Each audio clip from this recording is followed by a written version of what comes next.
Yo, yo, yo, yo, yo, yo, yo. What's good, what's good, what's good, what's good? It's the Hardfood podcast. Back again. Back again. Y'all know. My name's Juice English. Saxon King. And this is episode 43. 43? 43? You sure? What is this, man? It's 43, man. Trust me. I've seen 042, the transition all week. It's 43, trust me.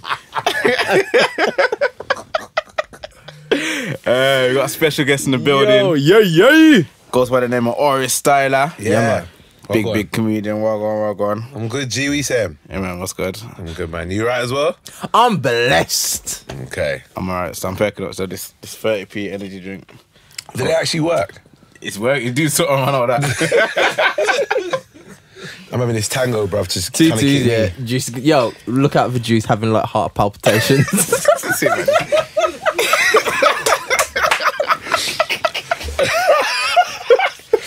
Yo, watch out, man. With this a 30p Juice is gonna like, we can't help you. The water's 50 pence. yo, what's going on, Juice? Have you had that before from an energy drink? I've had that from my energy drink. Fam, I had it from a Monster when I was studying, right? It was tight because in my library it was 24 hours. I had a Red Bull, and then about 2 hours later I had a Monster. Nearly killed me, bro. I'm telling you. Last time I had a Monster, yeah, there was nothing to do. And you standing like, yo, I need something to do, man. Give me a That's like task. having Viagra and That's true. I'm not saying that's happened to me, but it just sounds like that would be. It sounds like that's what it would be. I was just like, yo, give me a task, man. Anything, man. Yo, just Give me a task. You start wiping the walls. You start brushing the carpet, not even hoovering. Vacuum cleaning numbers. Gosh, man. Yo, yeah, man. Yo, just look out for Juice, man. yeah, I'm good still. While We we're have to here, call an ambulance. Yeah, you'll know why. while we're here, make sure you subscribe to the YouTube channel. Yeah. Subscribe on iTunes. Follow on SoundCloud. Follow All on of that good Instagram, stuff. Twitter. Follow all there, everywhere. Facebook, man. if you know me like that. But yeah, man. Even if you don't know me like that, still follow it. I do, you know? Well, in fact, my government name's on Facebook, innit? So like, Yeah, so you don't need to add that. Just add the Hardfood. that's what I'm saying. Oh yeah. So we got Hardfood's got Facebook as well. So We yeah, need to take another sip of that drink. You get me?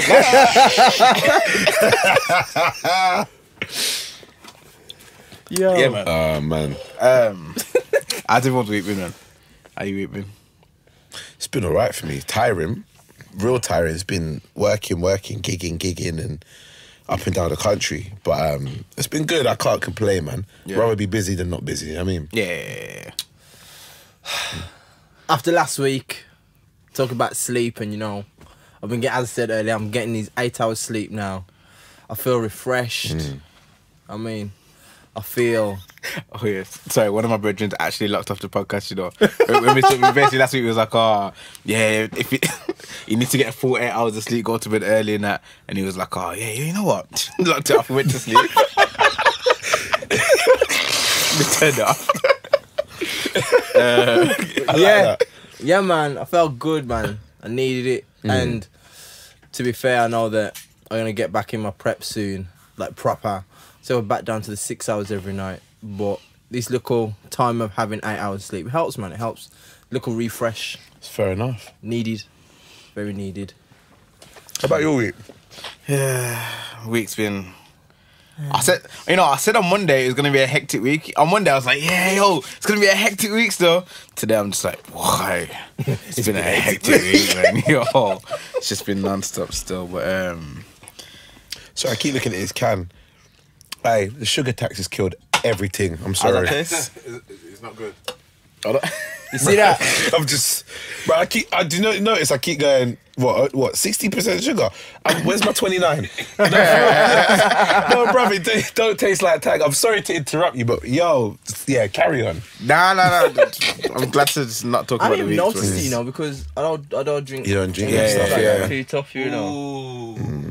I don't think the sugar tax even know about these drinks though. Like, is it under the radar? 30p, fam, for 30p, bruv, that has no sugar in there, fam. They can't afford the sugar tax. You're paying 30p for that drink. You see what I'm saying?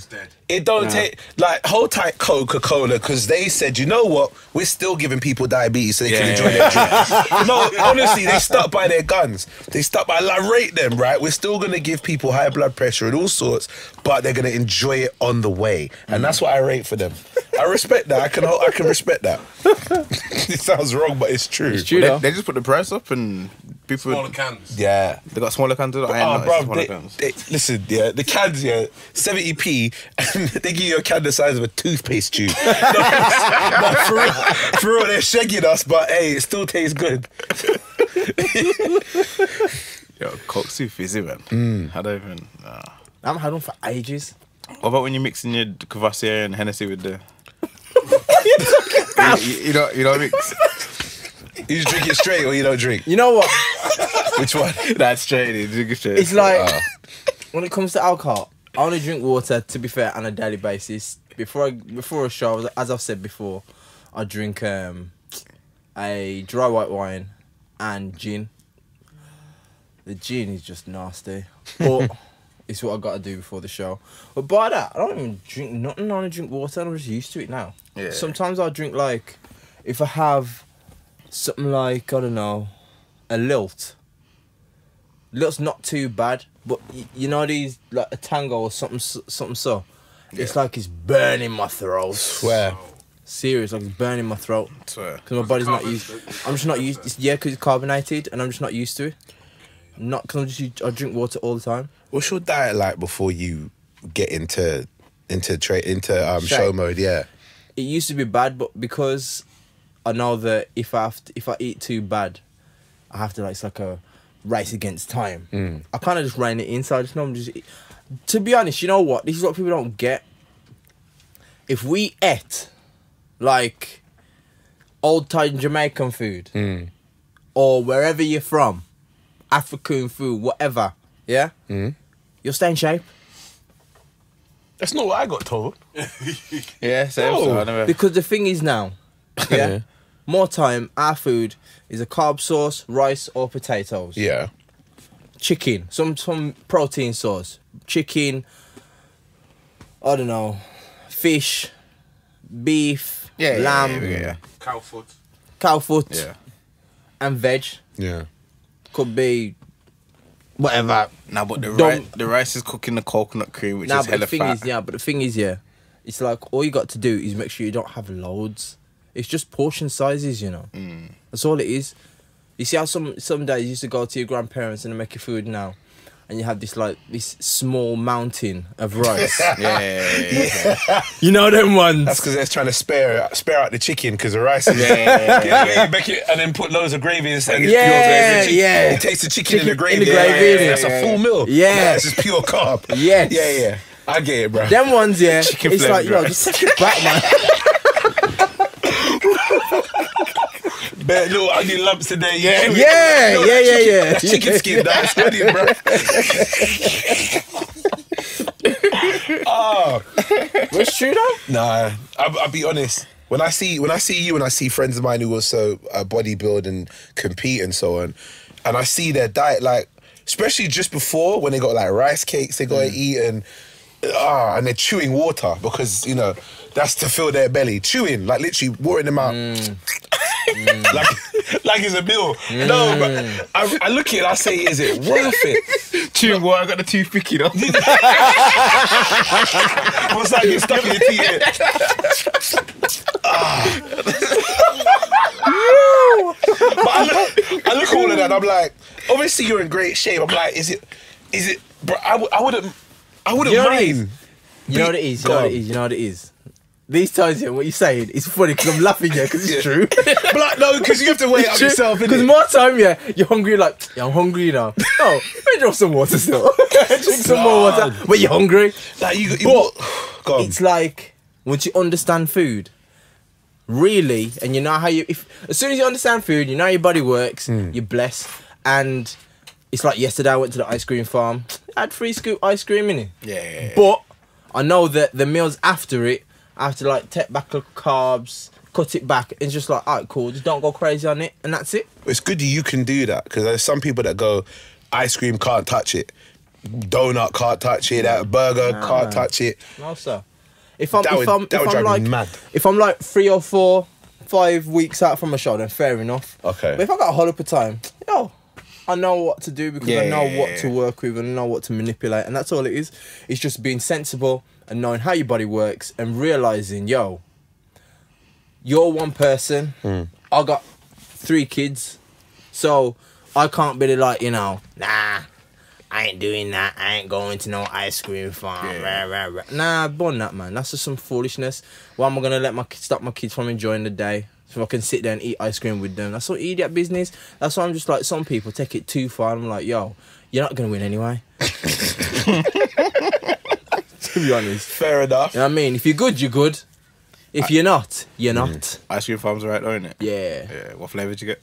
I had a 3 scoop peanut chocolate caramel. I had salted caramel, and I had lemon meringue. That sounds like a long session on the toilet. A few hours later. You know what? To be fair, it was all right, and I didn't even need to go to the toilet yesterday. Yeah. Right. Came out today. Nah, joke. Constipated one. Nah, it was all right, man. It was all right, man. I'm all good. You get me? But yeah, man, you just gotta know yourself, know your body, and understand food, man. Stop. You see, some people when they go on a diet, I'm just like, you need to chill, Some people tell me about, I'm on this diet now, and I'm not eating this, and I'm not eating that, and I'm like, calm down. You know what I mean, you're not trying to do no show. Enjoy your life. You know what I mean, I'm not saying go out and get drunk every single day and say, well, basically I had a bad day, and I went out with the lads and I got a bit drunk and I just put on all this water. Well, obviously, if you're gonna be throwing down Jaeger bombs like they're going out. That's like, come on. So it's just about knowing, just having a bit of everything's all right in moderation. That's the word. How's your moderating going? I ain't done no fitness this week still. Because remember last week I come out, I was just mashed up. I said, this week I'm having it off still. Yeah. But I think I didn't weigh myself today still. But I still feel alright. I think I'm a little bit more bloated than I was last week. But that's probably not even a bad thing because last week I was just mashed up. But yeah, man, I'm in the gym. Everything's alright still. I'm going to go to gym tomorrow. I'm going to bring it back up. But yeah, last week, I think I went a bit too hard still. See, I skip a lot, innit? Right, that's my thing. I said, I remember seeing the video you skipping, I go in, bro. You go in with the skipping, Yeah. With the skipping. Like Fab, I could pull out the video and show you whilst, bro, double that. What, with the 2 or the... Nah, bro, come on. Nah, fitness skipping. Right? I said double dutch like I'm 9, It's like, double dutch, Nah, I go in... Aurie said skipping and Spock was pitching the Missy Elliott video. I said, nah, bruv. Double Dutch, Eeny, meeny, miny, mo. Nah. But for me, bruv, I went shopping yesterday. I'm going on holiday, innit? So I had to buy a few bits. I went shopping yesterday. I've just now come to accept that my t-shirt size is an extra large now. Yeah. Right? It's painful that, Large. Okay. Large, but large would be tight. Now it's not because of necessarily weight around the belly or nothing. To be fair, this has been fine. I've been keeping this down and it's getting smaller and smaller. Yeah. But I'm naturally a broad guy. Do you see what I'm saying? But the older you get, the broader you start to get. It's about if you're going to get broader and square or broader and you keep the V. Do you see what I'm saying? I've now got to the point of realising I'm an extra large. And I've been large forever. Oh my god! That's how you sound like that man saying, we're back in my day when I was large. Like when someone says, "Oh man, I'm getting old," and they're like 18, and you're like, back in my day. You know what I mean? You sound like that just. It's one of the ones so it's like, I'm broke, man. I only got like £200 in my bank,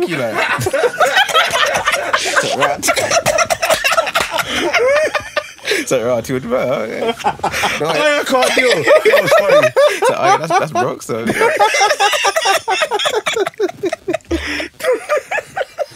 I've had it. Look. About double dutch. Yeah. Yo, that's light work, star. Can you skip Adrian? Yeah, man. Yeah. You better. You better be able to. There better not be a fitness thing you can't do. I Looking can like that, The you better be able to do the everything. reason why I don't is because it takes the size down on my shoulders. See, I'm trying to get more trim. I what it is. brother, being too big. Like if I was on stage and I was your size, bruv, everybody would be scared not to laugh. Do you see what I'm saying? Well, you don't find me funny. Bruv, I don't want to be too big on stage. There's some muscular dudes. That's true You still. see them on stage. How do you dance, bruv? Is it? You know what? People think, yo, Adrian can't dance. But actually, I can dance. Yeah, that's one thing still. Yeah. It can be like, no homo or whatever, but it can move still. Like, But do you have to give him space?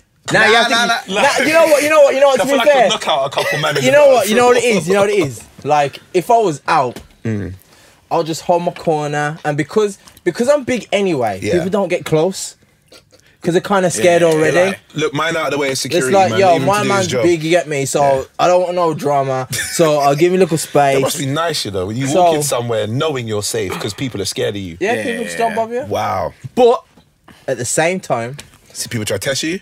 no, it's the security guard thing. I swear, they think you're security. Went to I was in Vegas, and us like we went to where'd you go? MGM, and me and the man them went to one club called Hakkasan, Okay. and I don't know how we blagged it, but we got in the club, jumped the queue. It was a 2-hour queue, jumped the queue, some dodgy business for half the price. Got in now.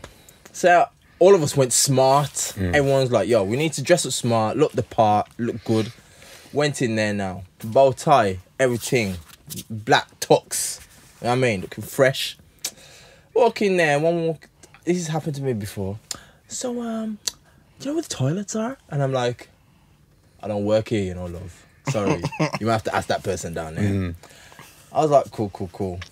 Then one of the security guards come up to me and he said, yo, you need to go down there. Yeah.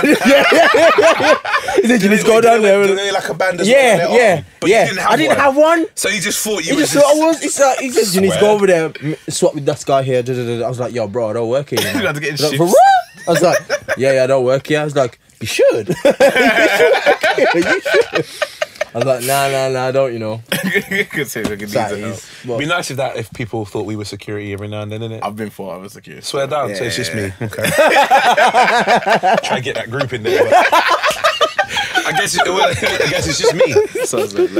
I guess it's just me. I thought because we was on this sofa where we could share it and had space, that maybe we might be in the same boat. Because I couldn't crush up next to him on that one. Now, you know, but like, just go to the club, because I ain't got the muscle like that. Just wear black, and the thing is security still. That's a good That is true still. Black and a black jacket, sorry. That's a good true point. Just stand by a wall, Yeah. and then just watch everyone. And that's the thing. That does work still. That's the thing, you're a creep. Or something. But if he Standing does watching that, him, I get it. You do look creepy still. If he does that, I get it, because people go, right, security. If I do it, you'll get that man that goes, who's that idiot looking at, bro? I want to go out, fam. And I have to say, no, I'm security, even though I'm not. I'm security. Oh, all right then, cool, G. Whereas you don't get questioned like that. I'm securing, though. They probably look at you and go, why is that security man dancing? He's not supposed to be having a good time. He's supposed to be securing the place. People couldn't say, yo, go secure, man. Go secure. Help, I'm about to get bottled. Why are you telling me? Innit? Well, find security. Do something about it. What do I do? Run. Oh, man. It's true, man. Yeah. So you're created, yeah? Yeah. Apparently so. But like, Yeah, go on, talk to me. I've always wondered, yeah, like, at what? Because you're funny, innit? I know what you're going to say. I know exactly what you're saying. But I know exactly what you're saying. At what point do you think, yo, I'm that funny? Oh, right, yeah. I'm gonna get, yo, That's a give good me money way for of this. Paid for this, you know. There's I a should good- get paid. That's a good way of asking the question. I'm gonna say money. Everyone for this, says, you know. how do you become a comedian? But when I like that question. You're funny, but what made you be arrogant enough to think people should give me money to make them laugh? I don't think anybody thinks at the beginning, yo, I'm that funny that I should get paid. If they do, they tend to not last very long as a comedian. I feel I think it was something that I wanted to do because I was interested in making people laugh, and the next progressive stage of wanting to do that, and rather than just by people that you meet, is by performing, where people come to see you do something of that nature. So I enjoy making people laugh. The best way I could describe it is, all right, you lot got kids. You know when you do something and they go, "Daddy's funny," you see their face light up, right?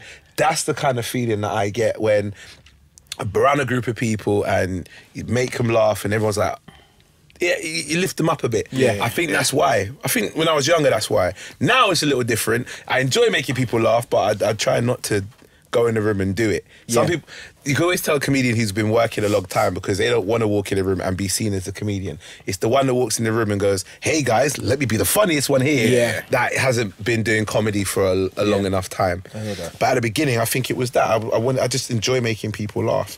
And money came from it, from working up. Bro, there's not that much money in it, to be fair, at the beginning.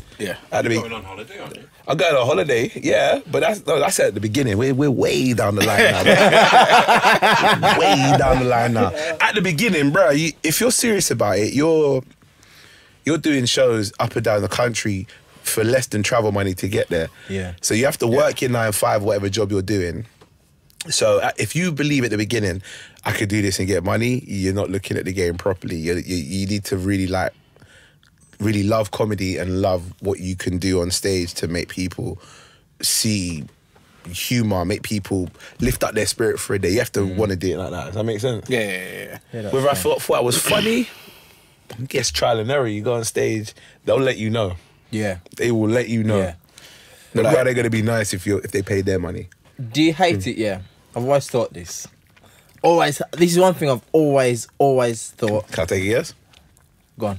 When someone hears you're a comedian goes, "Oh, are you a comedian? Tell me a joke." Yeah, say something funny. Yeah, bro. I knew that was coming because I'm glad you asked that. So many people do that because in their head they feel like if you can make them laugh on the spot on cue, then you're funny. You have to justify that you're funny by telling them a joke, and at that point, when they've put you on the spot, you are funny. Some people would like to do it because they like.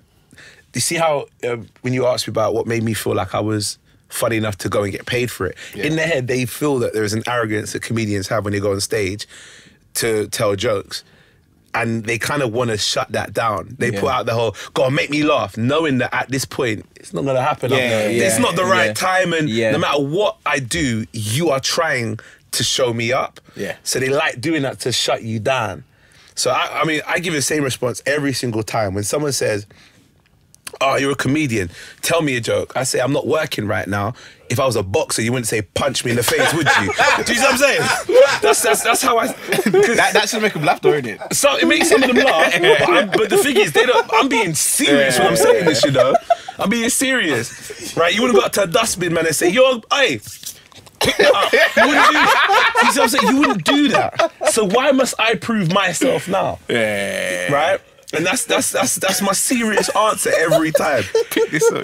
Pick this. You mean?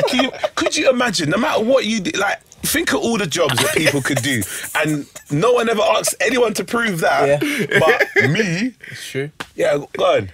Are you gonna put your hand up? Oh, you get it as well? Yeah. Bro. Oh, what'd you get? Sing?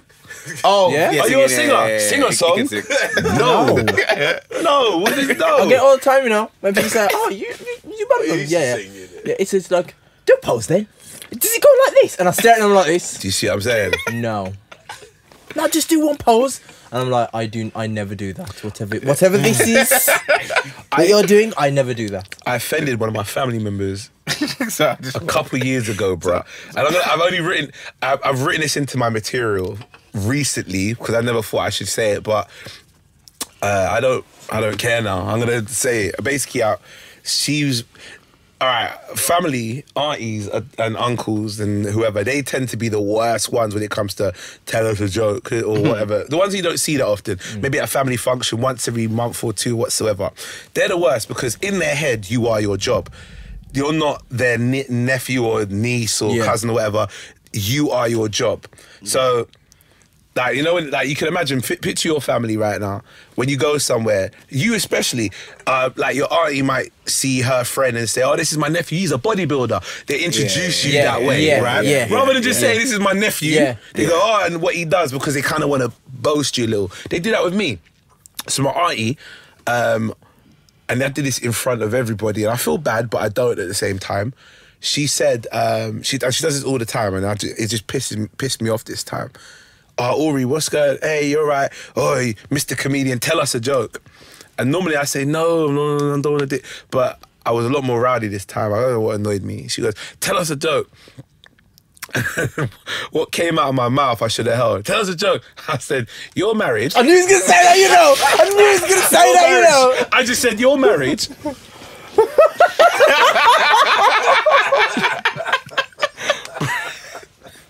And that's all I said. Bro, when I tell you the hell I got from that, my dad had to pull me aside and said, you've upset your auntie. And so and I said, but she upset me for many years and stuff. And he was like, you can't, look, no. But I've written it into my joke, right? So I'm going to say it on stage, exactly how I said it. But afterwards, I'm going to go, and the dad, no, and what was the best thing is, the husband came up to me and said, that was a good one. It's funny because it's true. You know what I mean? Like that. So, but it's the truth, bruv. It gets so jarring. People ask that question so much because in their head they don't see it as a real job. They just see it as a fluke. Like you're just chatting, making jokes, you're getting paid. Then I'm not gonna take it as serious as it is, really. I hear that still. I hear that. Is there a certain point, like, if we laugh too much in this room, then we start getting billed at the end of it? Like, you know, I wish. Oh, bruv. it's just like, I hear it. In like 50 years, time, bruv, there's got to be an app for that or something, right? Is it like literally, it picks up on all the sound waves of you laughing, and the more that you laugh, it's like a PayPal transaction. It recognises your laugh as some voice kind of like ID thing. You know what I'm saying? You know, you got the Face ID. Yeah. It's just some voice thing, and all of a sudden, every time you laugh, it takes money out your account. That would be perfect.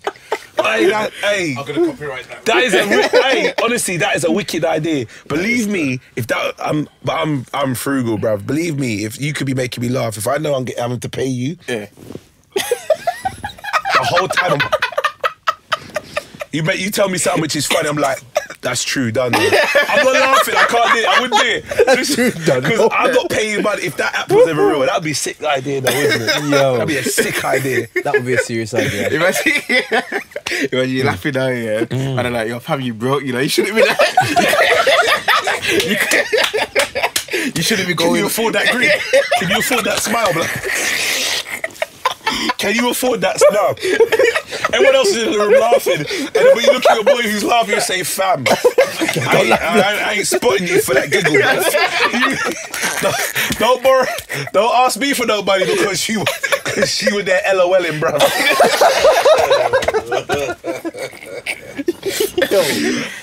That'll be a sick one. Oh, bro, my chest. Oh, bro, my chest. No, that is next level. That was funny. Sorry, man. Yeah, go on, carry on, man. You know when you're doing a gig, Yeah. and are you the kind of comedian that will... First of all, how do you gauge the crowd? You should listen to him, really. If you're the host, you kind of give a feeler out, you greet people, hi, and talk to them and feel where the crowd are. If you're the comedian, what you should do is watch when the host goes on to kind of feel how the vibe of the crowd is. It's kind of like watching, I don't know. It's like watching a rave from the out. If you're the comedian, not the host, it's kind of like watching a rave from the outside and going, "Is it all right? Yeah, all right. I'll go in," or you know, "Should I go in later?" or whatever. It's kind of you just pay attention and you see. But yeah, you just kind of look from before. It's like, because I've been to a few comedy shows and that, and I see different ways of going about it. I remember me and my boys went to Miami, and I don't know why, but one of the boys said, "Oh, let's sit at the front." I was just like, Your boy don't rate you. I was like, nah, let's not sit at the front. Nah, we're gonna sit at the front. Has he been to a comedy show before? I don't know. I'm sure he had. And I'm like, okay. Let's think about this now. Was he? This is like 5 black men, all in shirts. Wait, your boy is black? Yeah. All in shirts. We're going to this comedy club in America. They can blatantly see us. We are in shirts. Yeah. So they know we're going out somewhere after. And you're choosing to sit at the front. Okay. Put it this way, it was we got roasted. Of course you did. We got course you did. roasted. What was the jokes? I can't remember them because I blotted it from my memory. Of course you did. We got roasted, and when we walked out, we were like, "Why were we sitting at the front?" I feel like your boy. There are some people that they feel like being a part of the show adds to the experience. It doesn't. So they set themselves up for it. It What's doesn't. that? It doesn't add to the experience. It doesn't at all. It doesn't? No, let me not say that. It does, but if you're the target, you don't feel the adding to the experience. But you know what? If it was like a one-off joke, Yeah, nah, cool. Can't do one off. but when it's like, just Anya, you just like, There was 5 of you. I mean, come on. Are they all as big as you as well? no. So you must have got the big jokes we in got, you. we got. They had like, it was like a section. The whole time, it was just like boom, boom, boom, boom. What kind of comedy club was it? Was it like a one with a lot of black people in there? Was it? Yeah, it was. It was Okay. downtown Miami.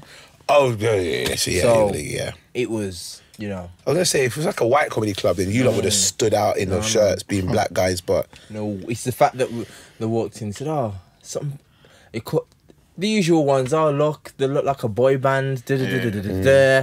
And where you going, looking in shit. I'm just like, yo, this is why I don't sit at the front in any show. Even now, some people like it though. I don't like it because I know because of my size. I'm like, you will find me if I sit on the first 4 rows, you will see me. Yeah. So I'm like, nah, allow that. You organise shows as well, innit? Yeah. Like, you put on your own shows. Put on shows all around the country. What's it like at a comedy show behind stage? Is it like everyone running joke or like? It's the most bruv. Let me. There's another thing people ask is, what's it like when you're on the road with other comedians or backstage or whatsoever? Yeah. When you're with new comedians, like I was saying, the ones that are really trying to kind of set their name or prove themselves, and I've been that as well, man. So it's not even putting them down. You're kind of trying to convince yourself you're funny as well. Yeah. So you're kind of trying to bust joke and whatsoever amongst other comedians, but comedians are not your audience. Your audience is the people sitting in the chairs. Yeah. When you're around other older comedians or more established comedians, bro, they're sitting in a room and they're talking about previous gigs that they had or a promoter that they won't work with or will work with or you know, just stuff that might happen in the news or there are family stuff, bruv. There is barely any jokes happening. So only the ones, there's a few that I can think of that walk into a room and what they try to do is be Mr. Funny. But majority of the ones that have been in the game for a long enough time, it's just like chatting with your brethren, really. Just catching up. It's literally like that. So it's not as exciting as it sounds. Does it literally feel like work? Like, kind of, yeah. But it's work. It's work we enjoy. So there is a light-hearted kind of mood in the room. But it's not like we're not telling jokes to each other. We're saving that for the crowd. Maybe later on in the show when, let's say, something happens on stage and that becomes a bit of content for us to banter about, like, I don't know, the girl that was there, you see, that's when the banter comes in. But generally speaking, it's just backstage chilling. So it's all glitz and glam on that mic, but backstage is, bruv, it's just chilled. What's it like when? Okay. Go on. What happens here when not you, but you're watching? Yeah. I know. Someone, and they don't do so well. yeah. They walk out, and no jokes hitting, you know. the crowd are just sitting there staring because what they're saying is not funny, and they're just staring at them. Oh, blood. It's the funniest thing. Hey, it happens every time it happens, right? Yeah. What happened to... Nah. Nah, I'm not... Nah, let me be honest, right? 8 years of doing comedy, there are bad shows that I've had. I've never had a show where I've walked off and I've been booed or anything like that. I've never had a show where I have to go, like, shit, what happened? It's never been like that. There are times where you have shows where you tell jokes and you're not getting laughs like you would normally because maybe you didn't relate to the crowd, you didn't hit them enough, or but that fades with experience.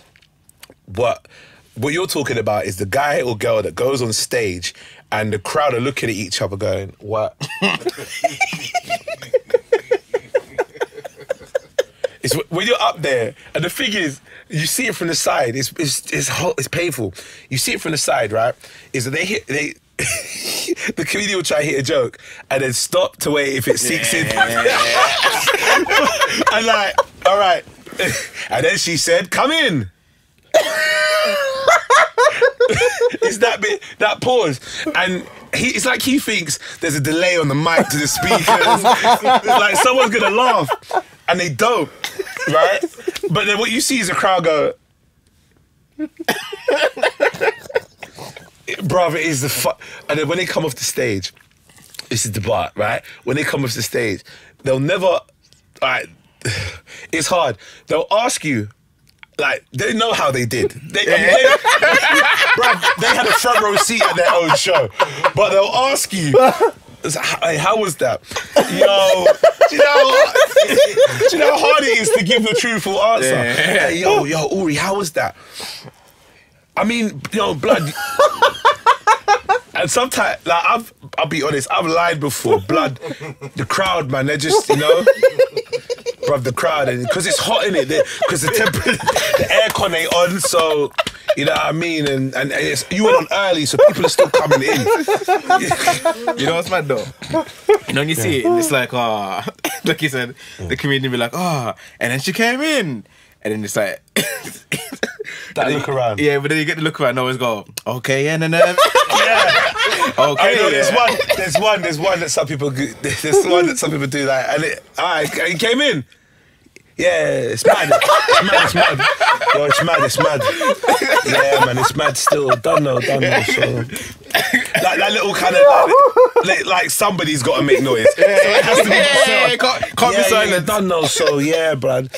It's mad, man. It's crazy, bruv. It's wild, man. What's wild? What was mad? What happened?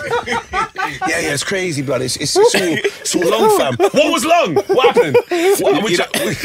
You know you want to try to tell it? It's like, and then she came in, you hear someone go, that little cough. Nah, don't bust me up. Yo. And she came in.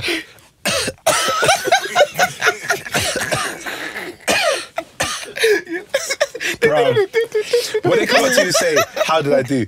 If it's my brethren, if it's my boy, or if it's a comedian that I know is new and is honestly asking me for like, not for their own ego, but they want to develop, and they're saying, look, I know I didn't do well.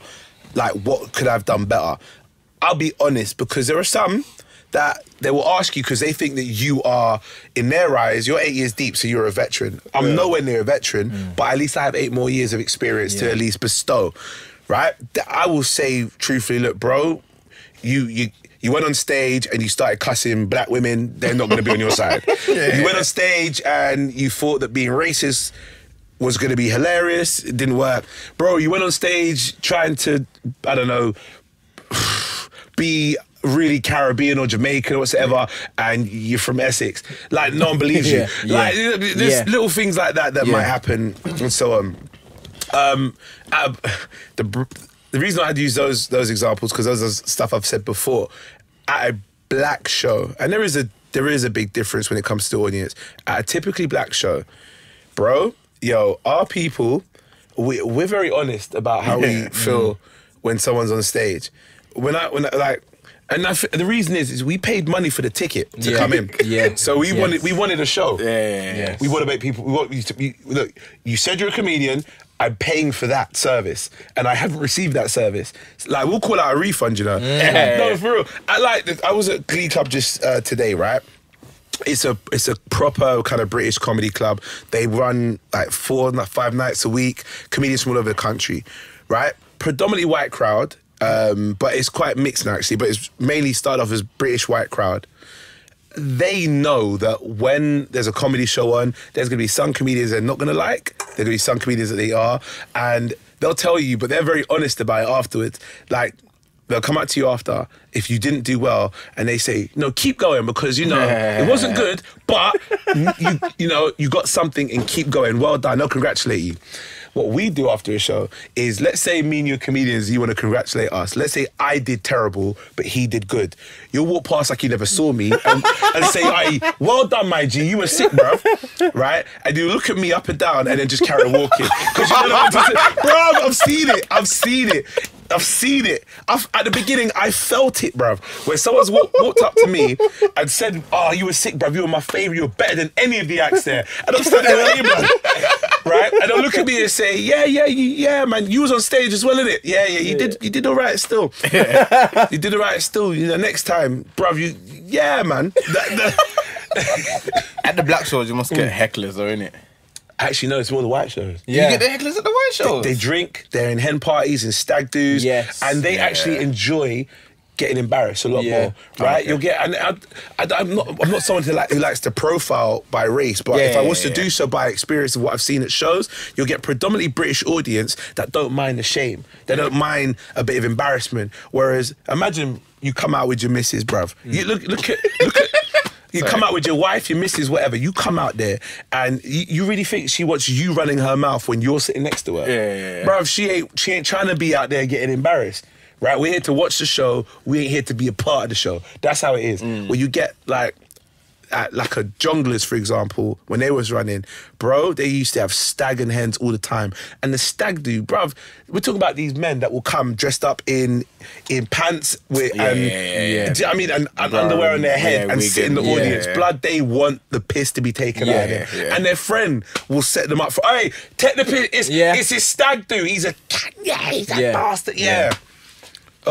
She's a slag. Take the piss out of her. And it's her sister, you know. And I'm like, wow. So believe us, they don't heckle. They don't, like, we heckle if we don't like something. Like, if a man went on stage, and rightfully so in some cases, let's say a man went on stage and started taking the mickey out of dark-skinned girls, which I think he's out of order, right? You'll have a woman there who is of a darker complexion and will turn around and let you know you're wrong. But our heckles is bad. I love it because it's actually, you can't argue with it. Like, the drunk ones are like, yeah, this, yeah, that, blah, blah, blah. When let's say it was of that nature where someone was being, talking about complexions and stuff, and you got someone who's a guy saying dark-skinned girls are this, that, and the third, which I've seen before, and it's terrible when it happens, right? You'll get a queen, an empress that will stand up and say, you see, you young man, you don't know your history. You don't know who you are, and I bet you your mother is as dark as I am, and you don't think she's beautiful. Bro, that kind of heckle cuts you deep. That kind of heckle. Listen, you're up there. You can't cuss her nothing, you know. And the rest of the crowd just like, yes, girl, yes. And I rate that kind of heckle because that woman would have to say something, and bruv, you can't take the mick out of her because you look even more ignorant. So yeah, well deserved. So yeah, that's how it is for heckling. Would you ever do comedy and go on stage? I ain't that funny. Like, I keep the group You don't chat think popping. so? You're one of them ones. The group chats are right. You get me, like, I bet you're a gift man, innit? Yeah? You find a gift when someone says, "Oh, you're a guy, gift man." I'm a gift man. Yeah. Really. Actually, you know what? I'm a different guy in different group chats, you know. Like, I've got Fair enough. the one group chat always drop the gift and like, man, are like, how did you even find time to think of that? And then the next one, it's like, Them you know, old man there, blood. Them old man. Oh, sorry. Ladies and gentlemen, for those who are just listening, It's not gift. right? No, it's not not gift. Not gift. So basically, Spock's in the studio, as you know. Spock is the man who's also behind the cameras and also on the desk. He's, I don't know, 1947 birth, maybe, roughly. And he literally just asked us. He asked us, what is a GIF? Right? I don't know how do we. It's a picture that moves. Like a PNG. Or a JPEG. Oh wow! You know, he's seen a couple of extensions on his computer now. He's seen a couple little .pngs extensions. You know, the man googled Photoshop once, and he's just remembered things to say. Sorry, Kayla. That's all right. It's them moving pictures that are really. They're like short videos, but they're not videos. They're just pictures. You must know what one is, man. You got them on your phone? Yeah, he's showing us an iPhone. He's just showing us an iPhone. Yeah, man, up with the technology, man. Them old school Caribbean. Yeah, man, I have my INI phone. You know? My INI phone, yeah, man. Oh my gosh, that bust me up, man. Okay. Yeah. Question. Yeah. Talking about nowadays, Yeah. who's funnier, English or American? Equal. Equal To me. Equal. There's a lot more American comedians to go through, so you can find there's more variety to choose from to say who's funnier. If we had as much in terms of the numbers, then maybe you'd be able to find your English ones of all backgrounds or all different genres of comedy that you would say, yeah, they can go toe to toe with. Yeah. But I'm gonna say equal because if you was, I don't know, if you was to take, forget the bad ones on either side. Forget the handful of the top few good ones, right? Yeah. That middle base of working comedians that are really, really good. Yeah. You're going to find some of our ones better than some of the Americans and some of the American ones better than ours. It's going to be hard to kind of gauge. And then also it's subjective. Whatever you might find is really good. Like from one of my favourite comedians is Dave Chappelle. Goat for me. Do you see what I'm saying? Yeah. But I could ask another person, one of their favourite comedians, they might say Kevin Hart. There are many people that turn around and say, I don't like Chappelle and I don't like Kevin Hart. It's subjective. So it's a tricky one. But I'm going to say English and American, equal. Okay. It's equal right now. There's some big boy American ones. I'll never put them down, but there's some big boy English ones that people don't even know about. So, yeah. That's done. What about you? What do you say? I'm biased because I see more of the English. Okay. However, Chappelle's the GOAT for me. Right. Chappelle's Another the level. GOAT. Have you seen him live? No. You haven't seen him live? I just watch it like on Netflix specials and that. Blood. I've seen him a couple of times. I've seen him live twice, and I've got to sit down and have a conversation with him twice as well. So to see him off stage funny and on stage funny, blood. Go is not even strong enough a word. The man's mind is on a different wavelength. He did a work in progress show in January or February, one of the two. January or February, in a small comedy club in Greenwich called Up the Creek. And I went there. The ticket sold out in like 8 minutes, right? Now, I literally, when it comes to someone like him, I'm not asking for free tickets. You have to support someone like that. The same way that I expect people who want to buy a ticket to see my show. And I was literally, when the tickets went online at 10 o'clock, I was there from 9:50, literally refresh. Got the tickets and sat down and watched his show. The stage is where the sofa is there. I'm sitting here. Blood, seeing him work when he's in that environment is another level. It's all new stuff that he's obviously written and then just working as a work in progress. Blows you away, bruv. Absolutely crazy. That's mad. Whoo. Crazy, bruv. I've seen Chris Rock live. What do you think of Chris Rock then? It's I don't put it. You prefer when it was years ago, innit? Yeah. Okay, I thought you would understand. I've seen Kevin Hart twice. Yeah. And I prefer him before. I think when you get to Chris Rock, there's very few people like Chappelle that get older and continuously get better, right? Or at least keep it to a level. With Chris Rock and Kevin Hart, as much as I hate to say it, I feel like they hit a peak with some of their stuff and now it's kind of dropping. Yeah. And that's not because I don't think they're great comedians, but naturally I think think that's they're normal. busy. That I is think that happens. That's happened with Yeah. everyone. Like, look at music artists, bro. They peak, and then at points they can still do great music, but it'd be weird to see like. If Busta Rhymes, who's one of my favourite music artists, was to continue getting better and better and better and better, I think there's some Obi or voodoo business going on. Because you got to get to like 40s, 50s, and your passion is not as strong because you want to relax a little bit, maybe spend time with the family. Whereas, and Kevin Hart, I feel like because he's so busy working with films and stuff, and then also. The expectation of him is to be so funny because of how popular he is. There's going to be times he's not going to hit the expectation. He's still going to do a great show, but is it going to be as good as like when he did Laugh at My Pain? Yeah.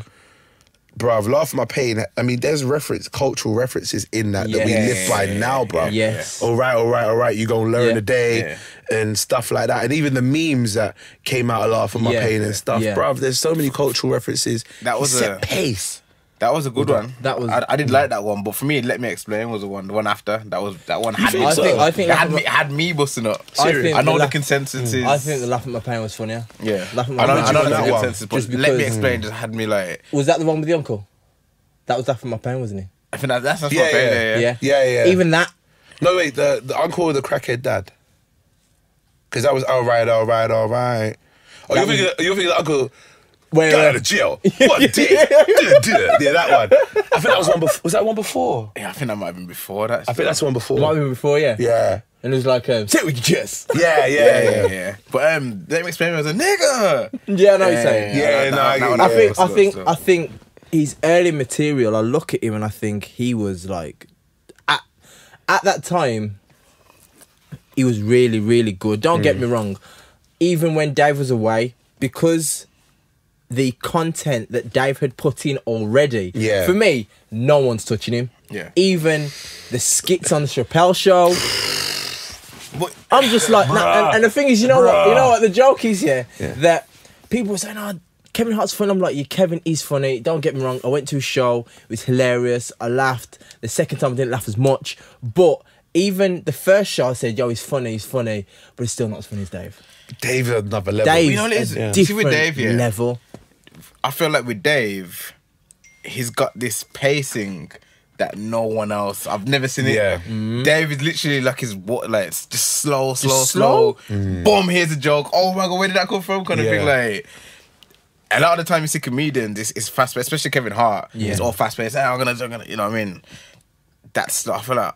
But then you do see some other comedians try it still, like the slow. Frankie Boyle comes to mind, like it's really slow, but he's more like the shock kind of comedy. I don't know, but I just think with Dave, that Dave Chappelle pacing. for me, Dave, Nuts. because of the groundwork, it might be just time as well, but the groundwork he put in and how I've seen him as a comedian grow, even in his acting, I was like, you know what, this guy's next level. And the fact is that people, when Prince died, what was the first thing people thought of? Yeah, Dave Chappelle. Dave Chappelle.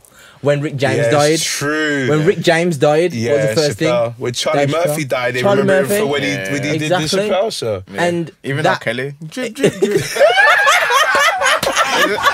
Drip. Oh my god, that used to kill me. That little cut to drip, drip, drip. Oh my god, I want to pee on you. Oh, drip, drip, drip. Bruv, that.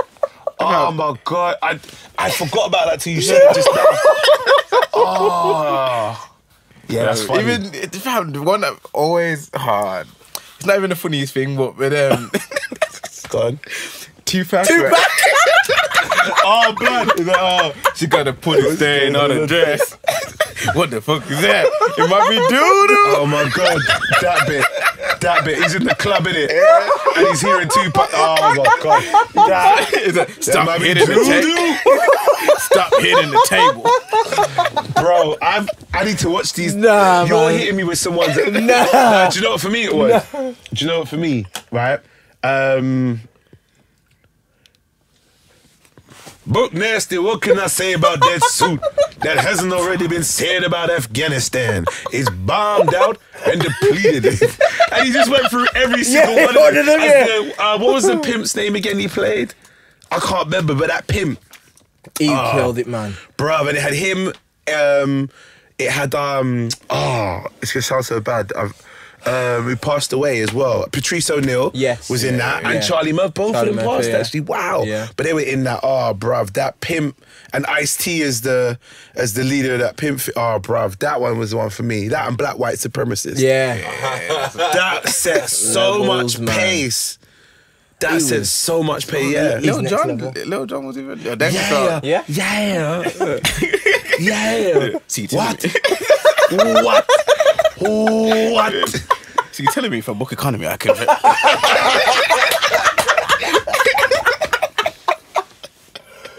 Yo. Oh man, they set so much pace with that show. Levels, man. But Chris Rock, his show was sick as well. But it wasn't on the level of Chappelle's. Had a show. Yeah. Do you see what I'm saying? Yeah. Now you need to see the video. How not to get shot by the police. Yeah, I've seen that. Yeah. I've seen that. Bruv, it's when he's got the guy in the car with him, the one who was in My Name Is Earl, the black guy. Oh, okay, I did. And he's in the car with him, right? How not to get shot by the police, right? And he goes, it's going through little things you should do to make sure that you know, if you get stopped by the police, be polite. And then there's a clip of a white guy and this black guy. Black guy's in the car, but the white guy goes, "Is there a problem, officer?" And make sure you keep your aggression down at low points. And then the black guy jumps in, "What the fuck?" And it pauses and goes, and you see them getting beaten up. Bruv. Hey, them clips used to kill me, man. But you said Chris Rock, right? Chris Rock is an OG, but I feel like everyone has their era. And the older we get, the shorter the eras are getting. Yeah. Which is sad to say. Like, Pryor was a good 10-year span. Yeah. Red Fox, a good 10-year span. Eddie Murphy, Eddie put out only two specials, bruv. Yeah. 10-year span, you know what I'm saying? Chris Rock, about 8 years, 10 years maybe, and then at the same time though, Martin was coming out. Yeah. With his, and then you had Chappelle come around after the Rock era. While Chappelle was out, there was also Cat Williams and stuff a little later than that. Of people that were done in their era. There was other comedians, obviously, but really like done in that era. Cedric and that was, I feel like they never really became the top of there in terms of of the popularity of black comedians in America. But Cedric, Steve, Bernie, all of that, what they had was even if there was like 5 levels and level 1 is where Kevin and all that was, they were like level 2 but consistently throughout that whole time.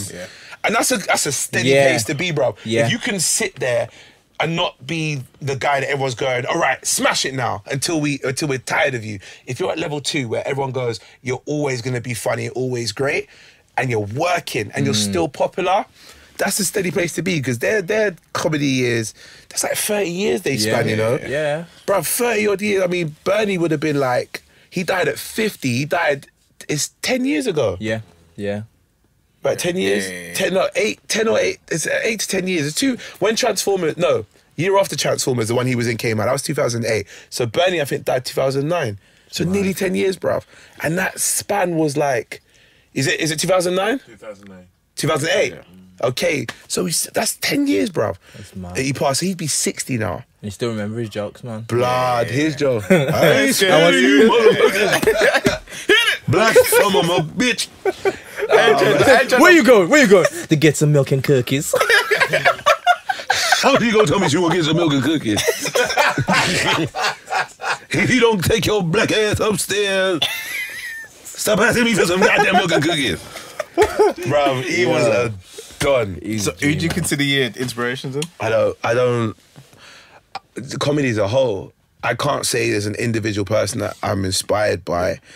Not because they're not inspirational, but I feel like if you take on too much inspiration from an individual comedian, then you start to emulate. That's them. gonna be my next question. And I always hear comedians say that. You don't wanna.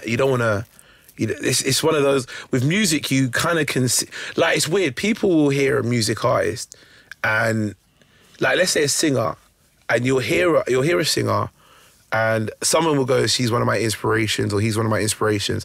And even if you sound like that singer, people don't credit you on, the people don't put you down because you sound like someone. They go, wow, you've got a great voice, even to be able to say soulful like. Yeah. But with comedy, if I say, if I was to do jokes on stage and someone said, oh yeah, your jokes are very much like Bernie Mac, so you sound like Bernie Mac, you're taking his style, and I wouldn't want that to happen. There are some people I'm going to naturally sound like because of upbringing, experiences.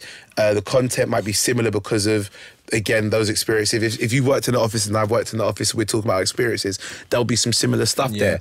If you got a certain upbringing and I do, a British boy from the Caribbean, though, it's going to have similar sound stuff to it. So I try not to use individuals as inspiration, but there are many comedians that I really do admire for what they do for themselves. And the list is endless. There's some that are friends of mine to people that I've never met just because of how great they are at what they do at their craft. I mean, of people that, like the American ones, I loved how Patrice O'Neill was. He was very much like no one was like him, and his thought process was like as good as, if not stronger, as like how we look at Chappelle's thought process. Patrice O'Neill was a monster on the mic, and he would take it there. It didn't matter what the joke was. He did a joke once on one of his specials about how his wife, you've been with your wife a long time, when she tastes your pee and she goes, this kind of tastes like birthday cake, so maybe you need to bring your blood sugar level down. Like, do you know how many dimensions that, like, firstly, whose wife is tasting whose pee, bro? But you sat there and you went with him on the joke and stuff, and bruv, Milton Jones is a British comedian that I think he's brilliant. Him and Tim Vine, they're both one-liner comedians, right? You'll see Milton Jones on Mock the Week. He's one with all the mad hair and stuff. And he's just perfect with the one-liners. The white guy? Yeah. Bruv, always wears a mad shirt, kind of wild hair. Bruv, I'm not even a one-liner comedian, but to see how he delivers that, love it. Absolutely love it. And Tim Vine is the same as well. One-liner, but he's energetic one-liner, wild with it. Like, he just reels... Like, literally, he could reel off about 100 one-liners back to back and not even look like he's thinking about it. Just to be able to do that is great. He's one of my one-liners that he does, one of my favourite ones. He goes, what is it? He applied for a job. He applied for a job recently. For an agency to help a one-armed typewriter do capital letters. Shift work. Just like that, shift work. Bruv, do you see what I'm saying? Just stuff like that. I remember when he'll go into like a box and he'll pull out a sign with a big hole in it, put his head through it, and go, I don't know why I put myself through this. And stuff like that. Do you see what I'm saying? Like, little thing. It's dad jokes, but it's amazing. I think British comedy is really good for that.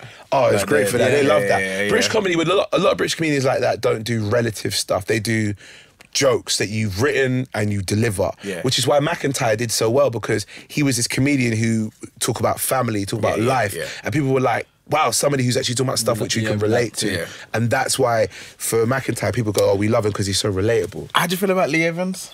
Oh, he used to be one of my favourites. He used to be one of my favourites when I was younger.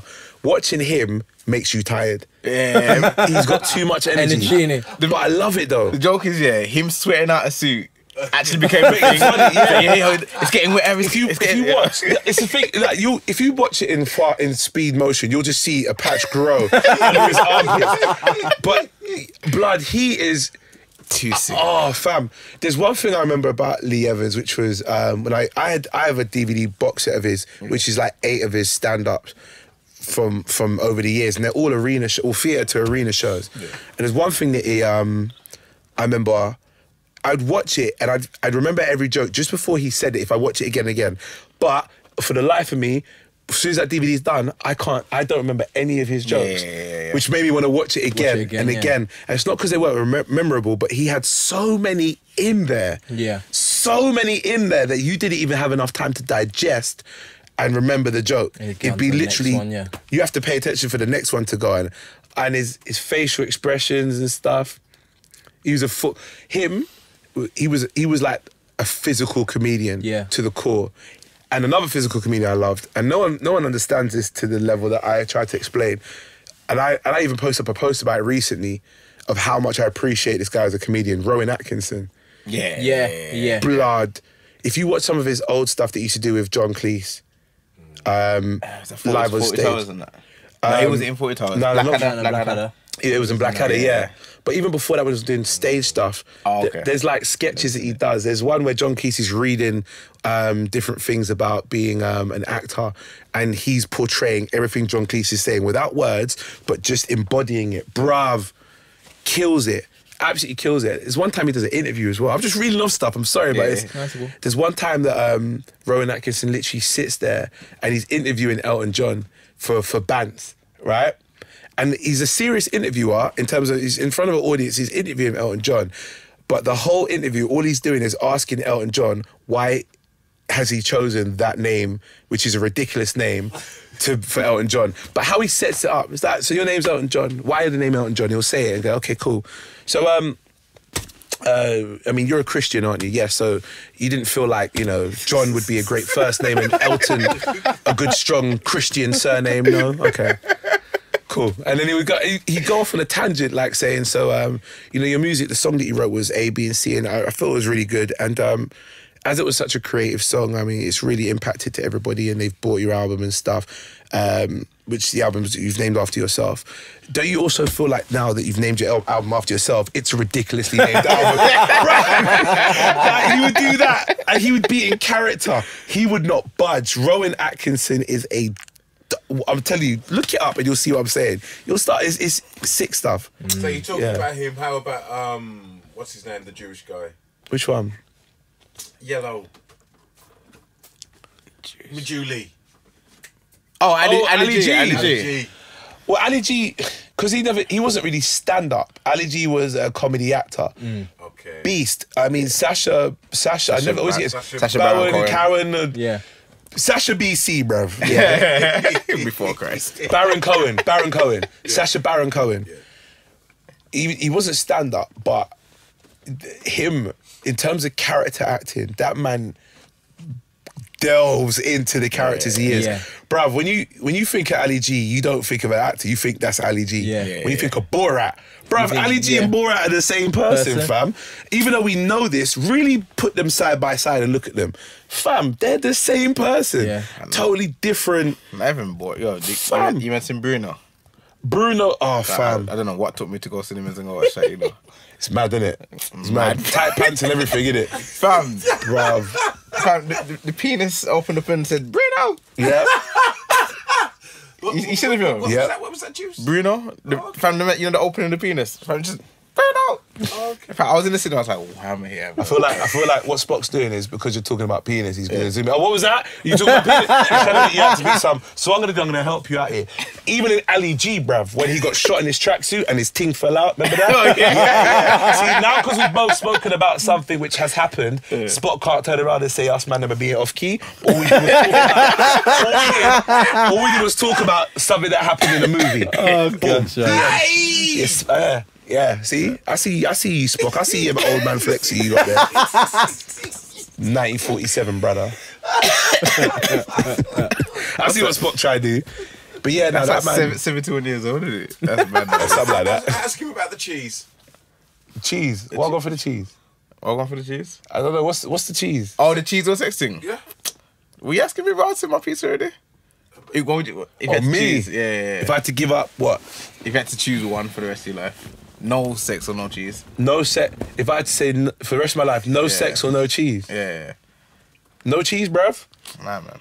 You would give up sex for cheese? Nah, I wouldn't, but you came to that answer too quick still. Like, you should. Why? Because it's not hard to think. Nah, it's not. Why? You know how amazing cheese is? No. Why? Like, you're not even going to be upset. You're never going to be upset without cheese. I'm lactose intolerant, 1, and 2. And 2, even if it's dairy-free cheese, bro. I'm sorry. There's none of my favourite food requires cheese, bro.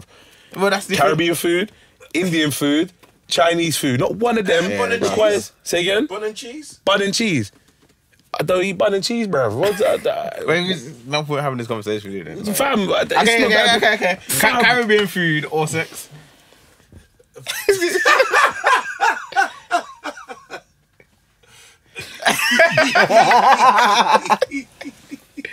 See, no, there's a loophole for this for me, and I'm glad to say, if you said planting or sex, I'd probably give up sex.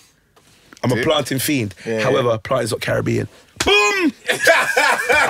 Listen, if I had to give up planting, believe me, I'll be embracing plantain. That's what will happen. Nah. So you said you were lawyer on weekdays and comedian the weekends. And lawyered himself out there. Hey, I'm good at that stuff. It's all about wording when it comes to being on stage. It's all about wording off stage as well. So what did you study? I did marketing and behavioural psychology. Yeah. Really? Mm-hmm. So biobehaviour and also marketing and stuff like that. That's mad. Yeah, man, that's smart, man, you know. That's smart, man. What do you think of, like, the evolution of comedy in terms of... I was glad that. Like, how back in the day, it was a case of, as you said, getting bad jokes out the way, having bad times, and then from gig to gig, and eventually you gain more momentum and such.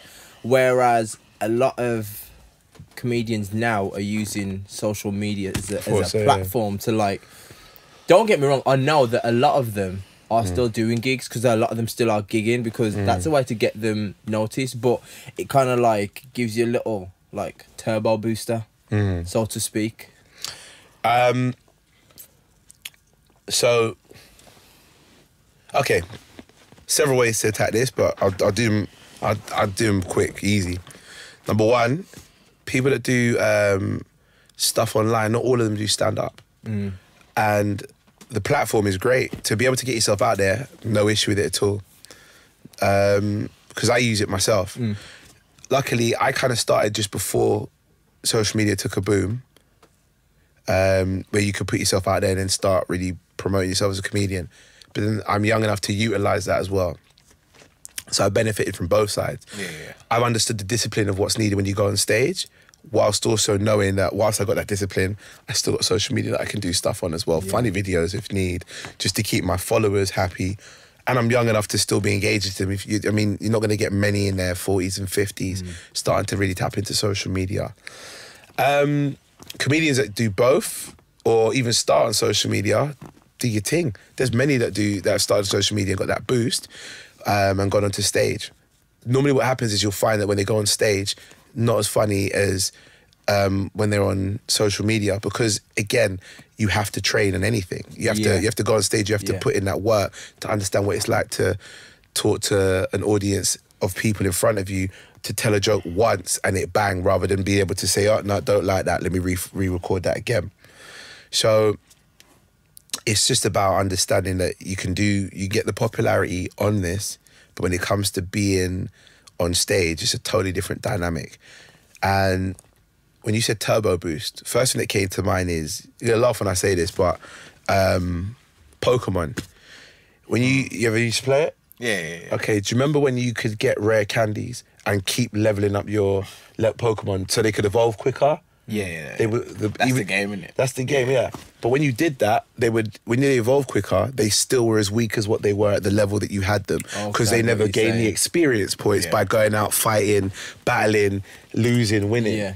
And I feel like if you're not going out there and putting yourself out there, no matter how quick you get that turbo boost, which I've seen happen to some comedians or people that do comedy on social media, if you try and do the thing of boosting yourself on here first, it's going to be harder for you when you go on stage, because people, imagine you're on social media and you get 30,000 followers on here and they're like, oh my God, you're funny, I want to see you live. But you ain't done live before. When you do live, not only is it a new experience for you, there's a whole bunch of people that are going to watch you going, I have high expectations of you because I follow you on here. When that happens, it will show its arse. There will be that gap between their expectations and your ability, because you can't cheat that. So, I never put no one down who has started on social media, because it's a great platform to get yourself out there, but don't get caught in that trap of only doing social media because the likes are there and it gasses you up. If you want to do comedy on stage, and some don't, if you don't, then don't do it. But if you do, get on that stage as quickly as you can. Yeah. you see what I'm saying? As well, it's like I've noticed that in England we have more comedians, and in America there is a trend of people just making funny videos. Yeah. So when there's you a asked earlier difference. who's better, I couldn't really answer it because I feel like America ain't really got too many new comedians that I know about. It's You know what I mean? it's like a lot of American videos. Yeah, they are funny, but they haven't got the ability to relate to them. Some of them, because some of the little videos they make, they're so abstract, and it's just that. It's like I laugh at that once, but I can't laugh at it again. Yeah. There's I don't think the reason for that is for us, it's because for what they do is they're doing it for them, for their people around them. Yeah. They're the Americans that are around them that understand some of the little things that they do in there that we might have missed. Yeah. That add to the joke. Like, so one guy who I follow, I think he's hilarious, but it took me a while to kind of see it. Is Rennie? Do you follow Rennie? Yes, I do. Oh my god! Yes, and then he yes, sings in it, right? Or he does. There's one video he put up, and recently it was him getting a tattoo, but he was whining in the chair and stuff, and it would zoom into when he gets a tattoo, but the needle would hit him, and he would go nah, and then keep whining and stuff. And I looked at it and I was like, there's some stuff I find funny that I didn't necessarily find funny because maybe I might have missed something that apparently is funny out there, or there might be a theme that he does that I'm not as tapped into as everybody else is who follows him directly. But because he's got so much followers and because he is funny, it's not taking it away from him, people are going to go, yeah, that video was hilarious because they're invested in that person. And that's the thing. Do you see what I mean? I was going to say, it's like, is the investment in the person... I know it sounds like I'm biased. I can accept Is that. the investment what But makes it more funny? Is the investment in the person bypassing the actual comedy? In essence, yes and no. It bypasses the comedy because now when you're invested in the person,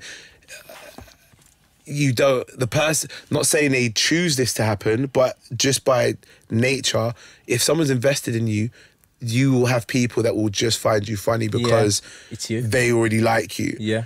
So the pressure to be funny is lowered because they already know that you're funny. They're like, yes, we're with you. We are already a fan. But then you should turn around and say, just because you're invested doesn't mean I'm about to slack. I need to keep my stuff up to the quality that made you invested in me in the first place. So that's down to the individual. If the person says, well, I'll just put out whatever, and if it's funny, it's funny, that's them. But they should want to keep up that level to what it was when the people got invested in them in the first place. You see what I'm saying? Yeah. So you know when you see like, said Mo the comedian, is he like a rare breed then because he can do both? Mo's been... He's been working for years. So me and Mo, he's a close friend, a comedy friend as well. I mean, we're not talking just since he blew up, people have known him. There are tours that we've been on together where it's me, him, and 5 other comedians have run it tours ourselves. Yeah. We've done university tours together. We've done shows where it's me and him having to do a drive up somewhere crazy and not seeing big money, but because we need to make sure we get there and save on travel. So when I tell you, I know his journey thorough. I know how long he's been doing this. The reason why he's as successful as he is because he put in that groundwork and then he found something that worked for him on social media. Yeah. And when that blew up, he was consistent doing it again and again, and it was consistently funny. He kept the levels up there. And then what was great is that when his management and him sat down and said, let's do a tour because this is the best time for us to do one, he already had content and the ability to write more content. Yeah. That's what I mean. Do you see what I'm saying? He's got the stage experience and Exactly. the social media thing. But the stage experience came first. Yeah. I mean, I've been doing it for 8.5 years, so he's been probably 10 years now. I think it's about 10 years. If I'm 8.5 years, he's about 10 years. He started just before me. Or around the same time as me, whatever the time is. So he's put in that, he's paid his dues on stage, he's delivered on social media, and that popularity, he's been able to turn into more than just seeing me online. It's all right, you've seen me online, come and see me live. Yeah. He's been able to give them, I mean, remember new fans who only see him from social media will go, I want to see him live, and not realise that he can go on stage and give you 10, 8, 9, 10 years worth of experience. Yeah. And to them, that's new. That's like, oh my God, I did not know he could do this. What they don't know is he's been doing this. Yeah. So he deserves that bust, you see what I'm saying? Because you've been paying that dues. But there are many of them like that. There are many of us out there that are capable of doing great online and also great on stage. There are, I wouldn't say many, I would say there's quite a good few, but it's not as easy as everybody who just goes online, you're going to bust, and then they're going to now see what you're capable of doing. Some people are not great at doing videos online. Some people are great, and that's where the popularity comes from. I always compare it as online videos and social media entertainment is like blockbuster movie, whereas a comedy show or on-stage comedian is like a theatre show. Yeah. What it takes for you to do theatre takes probably a lot more time, practice, and is a lot less polished in terms of the finished product. It is what you deliver needs to be polished. So if you want it to be a polished performance, it has to come from you. Whereas online, like a blockbuster movie, can come from editing, CGI, retaking shots. Yeah. But blockbusters tend to be a lot bigger. Even though it probably is a lot less in terms of the performance, it's more to do with everything around it. So I think if you can find a nice balance of both, like, I don't know, Patrick Stewart, who's been great as Captain Jean-Luc Picard in Star Trek, as Xavier in X-Men, but then also he started in theatre and can go back to theatre. Yeah. That's why he's got a knighthood, is because he's done all the way around. Yeah. If you can do that for comedy, like what Mo's done, then you're on a winning formula. Do you see what I mean? I've seen him twice, man, and I think the thing that hit for me was I saw one of his videos and I was like, yo, my man's funny, you know? And then I went back. Yeah. And you saw all the consistency. All the consistency. And because on so many of them, I could relate to it. I could relate to it because my age group relate to it because you've seen it. And it's a case that once you're invested and he makes characters you remember. And so he delivered. One thing I'll give him so much credit for, he delivers them so well. Yeah. Like the Roadman. Yeah. Blood. Come on. Yeah. We all know a guy like yes. that. We all and the geezer. I would say the geezer. I don't know many geezers that are exactly like that, but he's created a character that I believe him. Yeah. Do you see what I'm saying? He's on another wave when it comes to making these characters. And it's like seeing him on stage, because when I went to it and I bought my tickets early and I was like, yo, I'm going.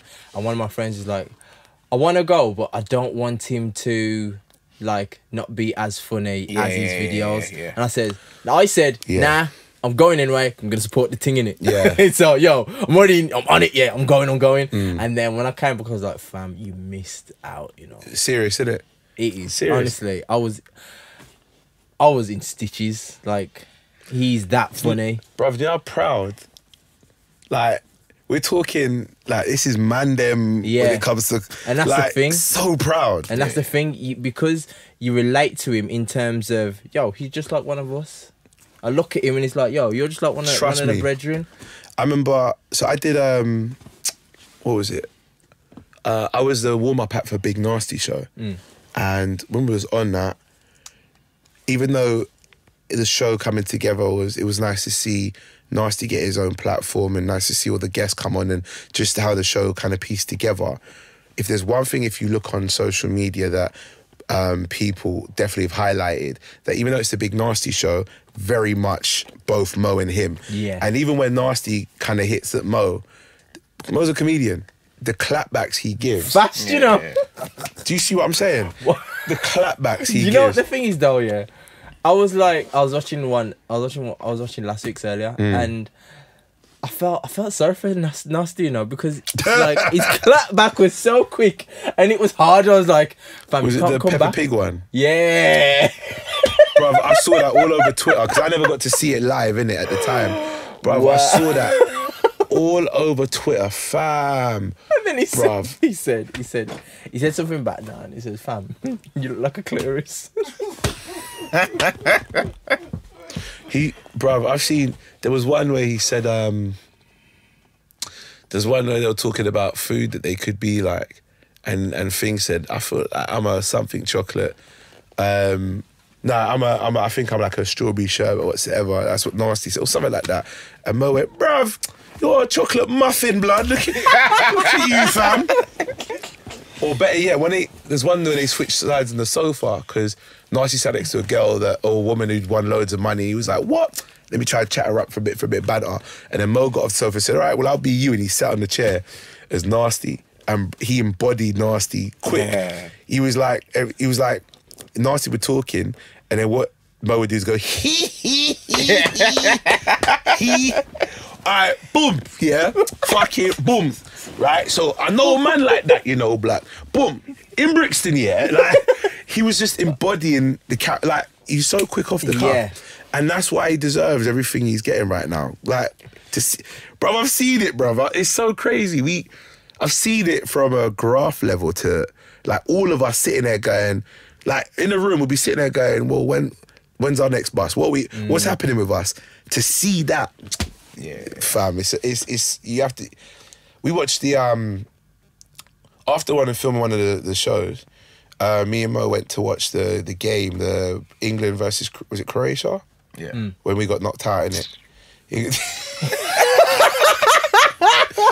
Bro, I heard that passion there, fam. That one hurts still. It hurts, I know. Yeah, but me and him went to watch it in it was a building that was across the road from where the studios was. So one thing that I noticed, we walked in there, and where there was times that I walk places and people go, "Oh, Aurie Styla, wagwan," or "Oh yeah, you're the garage guy," or whatever they might do to recognise me and so on. We walked through that bit, and we could, like, every second was people from so many different demographics. Yeah. Just stopping Mo. Oh my God, yeah, a couple of cans and stuff like that. And at that point, because I've seen it where we've been in other positions where when my sniper thing was popular and was going viral and all over BBC and stuff, but we've been in positions where it could be it's the other way around, where it could be me and a few other comedy friends, and I might put on a show, but everyone thinks, "Oh, I want to see Aurie." And at the time, you stay humble, but you accept that that's what's happening with you. Yeah. Bruv, I see it the other way around as well, and all I could do is sit there and go, "My G." Because it's nice to see someone's level who deserves it. Yeah. Climb like that.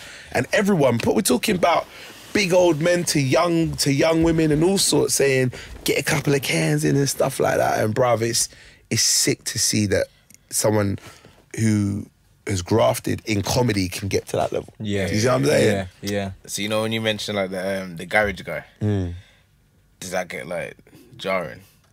Nah, even with like the whole couple of Nah, cans. but you know what it is. You know what it is. Don't you think Mo must be fed up of hearing a couple of cans now?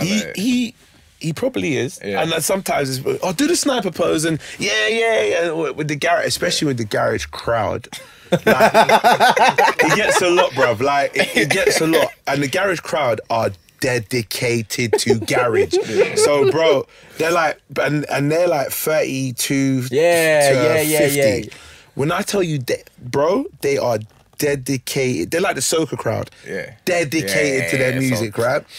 They see me, they'll jump into a sniper pose or get me to take a picture doing that.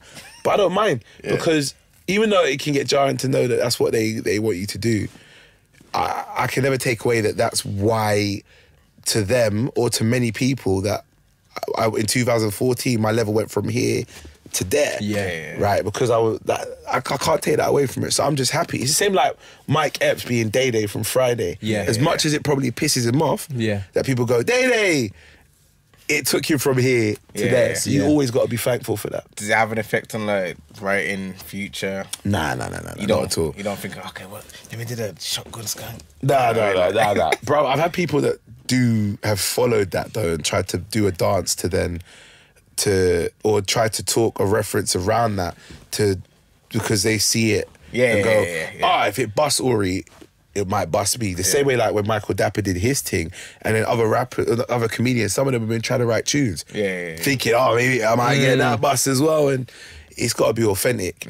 But for me, no, I don't write thinking, let me try to do another skank. Luckily, again, this is why the grounding of being a comedian before you get that bus on a public platform or social media, it makes you realise, as much as this might take you here and there, just remember where you come from, what your art form is. And that's, so I go on stage and I talk about family, I talk about relationships, I talk about working with kids, I talk about all sorts. It doesn't just have to be one trick pony. And that's because I grafted as a comic on stage before that bus come from, you know what I mean? Yeah, you know, Willy Robo? Yeah. Because obviously he had the whole move thing, and you know, Willy Robo when he did like the Transformer stuff. I seen him live one time now, I don't know if it was because it wasn't busy or something. My man came out with a stool. I know exactly what you're saying. Willie's on my tour as well coming up. I do quite a lot of gigs with him. I know exactly what joke you're going to say. Sat on a stool and started telling jokes. He didn't do the whole moves. Yeah, he doesn't have to. But we like something about Will, but people ain't going to, I don't really realise. Will is around 50, bruv. Will's a big man, and he's been doing comedy for like 30 years. Right? Before he even come here, because he lives here now. Before he lives in the UK, he'd been doing comedy for years in America. So he may have that stuff where he was, because he started off as DJ Robo, where he do sound effects and stuff whilst doing comedy. Before he did all that kind of Transformer stuff, he was already doing material. After he did the Transformer stuff, he's doing material. That man could go on stage and give you material because he's been grafting for years. But we know him from like Def Jam and Bad Boys of Comedy doing all those sound effects and stuff, right? But he's been a comedian for a long time. And I'll tell you this, there's one thing I'll say about Will as well. That man is he's been going for such a long time. I see him go on stage, it don't matter. Age ain't nothing for him. He lives in better shape than me, bruv. That man is a monster on stage, and he always deliver. He might hit some marks and he might be rude and cheeky at times, but he'll always deliver. And that's Because like I said, he came out on the stool and started telling jokes. And it was like, it's getting, I don't know if because the crowd wasn't really, the vibe wasn't there in the crowd, innit? But then like, I think he must have known that he had to build the crowd up. So he came, started telling these little like, and he got it, innit? The one-line jokes. And then he was like, oh, you want me to do the sound effects, innit? Nah. Do you know how comfortable you have to be in yourself to be able to sit there and say and tell the crowd, I'm not doing what you want, and you're still gonna laugh. And that's what he's capable. And then once the last got a bit more like, and then he was like, okay, then the one little move came in, because it's animated, innit? And he got the one little move in, and obviously the crowd started getting riled, and he did the normal routine that everyone came for. It was good still. But I feel like he didn't want to do any more animations. Like he still does them. He still does them. I think he likes them, but he knows he doesn't have to do them. Yeah. There's one joke he says I love every time he says it, because I love how the crowd react, and his face when he does it is just perfect, because he has his I don't care face. Right. And he sits down quiet on the stool. You probably use one of the stool ones you probably heard. He goes, one girl came over to my house and said, I'm going to slay in your bed, but we ain't going to have sex. And he goes, all right, that's cool. I'm going to take you to a restaurant and we're not going to eat.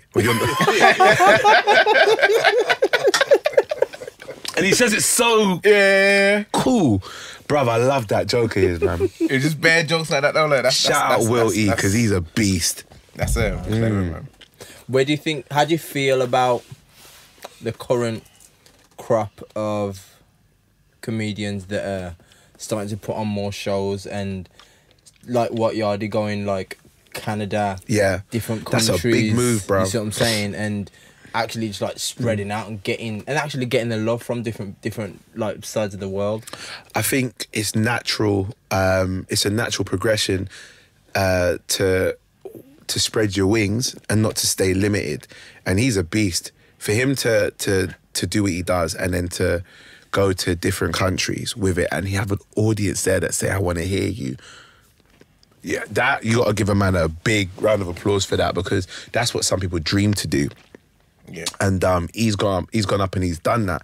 Same with there's comedians from abroad that come over here because of that major hype. There's another one. He's coming over here. September, I'm hosting his UK leg of the tour. Bruv, I was in Dubai doing comedy out there, and one of the shows I did was I was hosting his Dubai leg of the tour. Yeah. But it was like Soca Weekender. People from all over the world came there for the Weekender, but the comedy show was his comedy show. Bro, he got fans around the world. Yeah, man, it's just a big name. Do you see what I'm saying? Yeah. Major has got fans around the world. To be able to do that and take what you have from one place to different places and people there know you and love you, bruh, that's crazy. I think that's sick when you really deep it for a second. You talk and tell jokes and people around the world are paying for you to do that. Yeah. Sick. So you gotta give ratings to people that can spread their wings like that. Mad, man. Major. I noticed, yeah. I like your skits are based around like the 90s stuff. The recent one, yeah. So I did a theme recently online, and I said to myself, let me do some 90s throwbacks. And I did that first one where it was like 90s songs that you might have forgotten. Yeah. And like Hadaway, what is love? Baby, don't hurt me, and stuff like that. Yeah. And it like that blew up. Like people were like resharing it, tagging their friends, and it had thousands of likes and so on. And so I said, all right, I don't want to do a one-trick pony, just keep doing 90s songs that you forgot part 2. I said, let me try a few other things around it. And I did TV themes that you might have. And I'm a geeky guy, so for me, that I listen to TV themes quite often. Like I Am Weasel, bruv.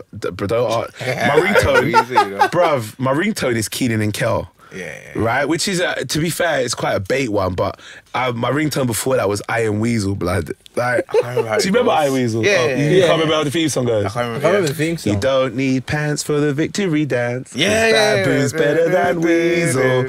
I are baboon, big star cartoon. I am Weasel. Yeah. Bruv, I'm a geeky guy. Spock, your name is Spock. Don't talk to me. Spock's giving me looks right now. Your name is Spock, bruv. You can't say that to me. Right? If Google I am Weasel. You don't know I Am Weasel? He ain't gonna know I am Weasel, bruv. Bruh, he'll know the original Addams Family cartoon program. It was in black and white, but he won't know what I am Weasel is, blood. But yeah, bruv, I did the 90s stuff. And Baboon, I Are Baboon, that's what I was thinking. I Are Baboon, I Am Weasel, I Are Baboon. Yeah. See, he's looking at it thinking, what is this? I wanted to know why Cartoon Network was on after kids had gone to bed. So there were some cartoons that were inappropriate, like Ren and Stimpy. Ren and Stimpy. Yeah. Oh, shocking. Oh.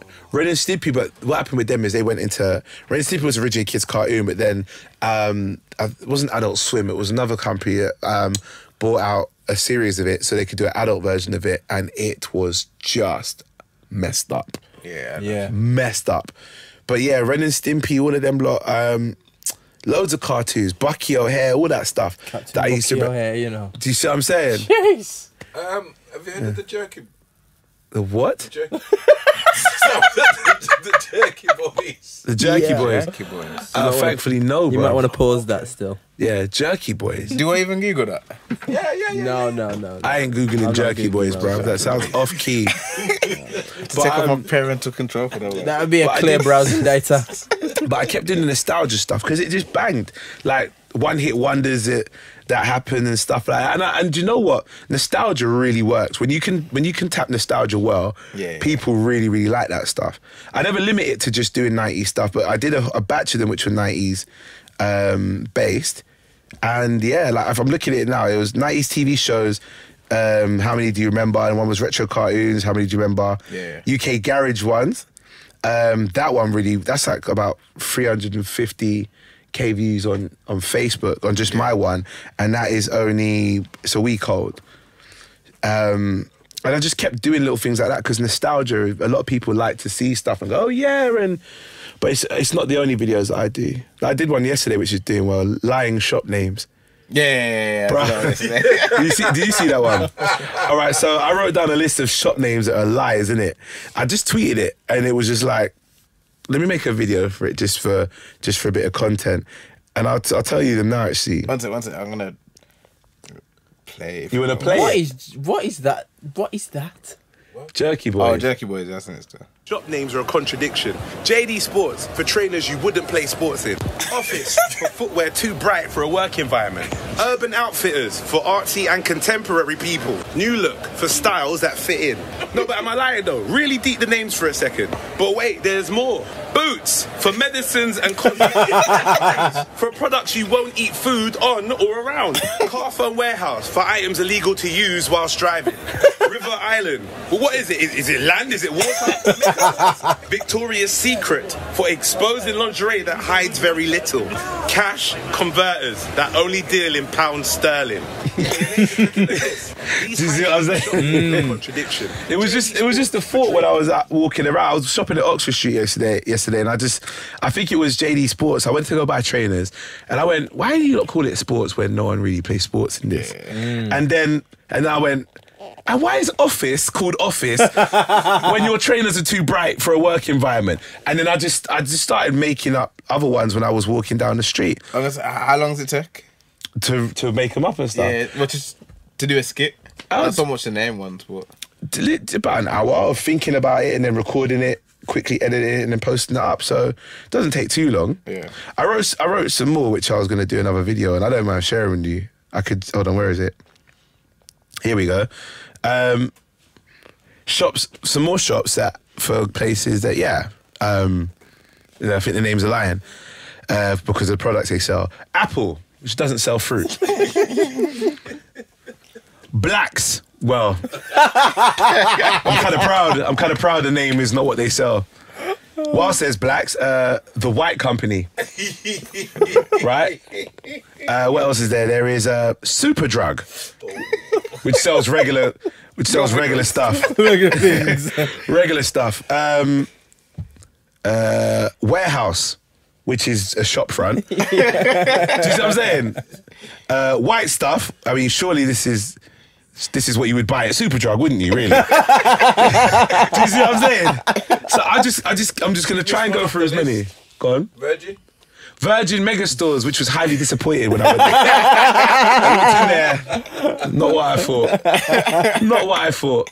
no wonder it closed down. Do you see what I'm saying? Yeah. But I was just thinking of like names of shops and stuff. Bro, like, it's just, videos for me is just, I don't try to do the sketchy stuff where I go into a sketch mode. It's more kind of relative stuff, and I present them rather than me acting a character. Yeah. And that's my lane. So that's kind of why I do the videos around. So that's why the nostalgia ones work, because it's me just lip syncing to songs which I really enjoy. Yeah. So yeah, I'm actually looking at these stupid videos, man, and I go through my stuff. I got some stupid videos when I really think about it. There's some stuff that I should have even posted in the first place. But yeah. You actually go for my page to see what? Well, I was going to say, pick one. I'll play one still.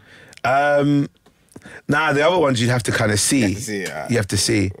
I put up a video of the intro to Eurotrash, the TV program. Oh, God. Just to say, who remembers this? And if you say no, you're a liar.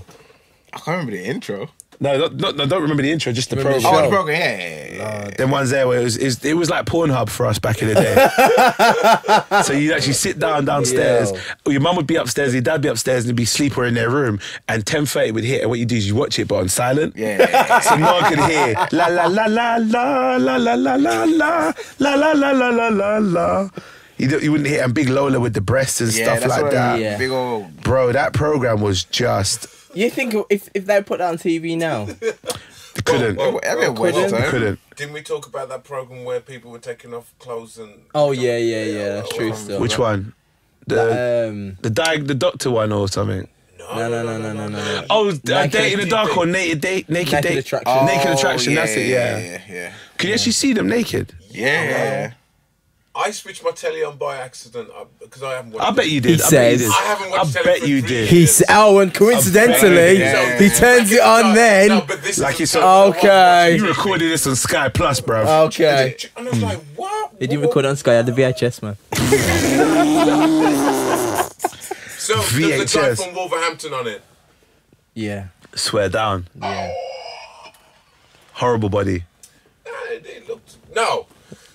Yeah, see? I cut, you know. The girls. That was like... I bet. I bet that's all you saw in it. That's all you saw. I remember that I got episode. the alley oop, man. I did see that episode. I didn't watch it.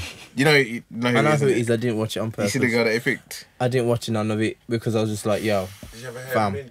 I know that I'm going to I see can't remember you what quite the- soon or about, and I Could don't you want to imagine? see that, and I don't want to see you in that, I you can't know, remember what with anyone brethren, picked, so Could nah, you imagine? you keep that.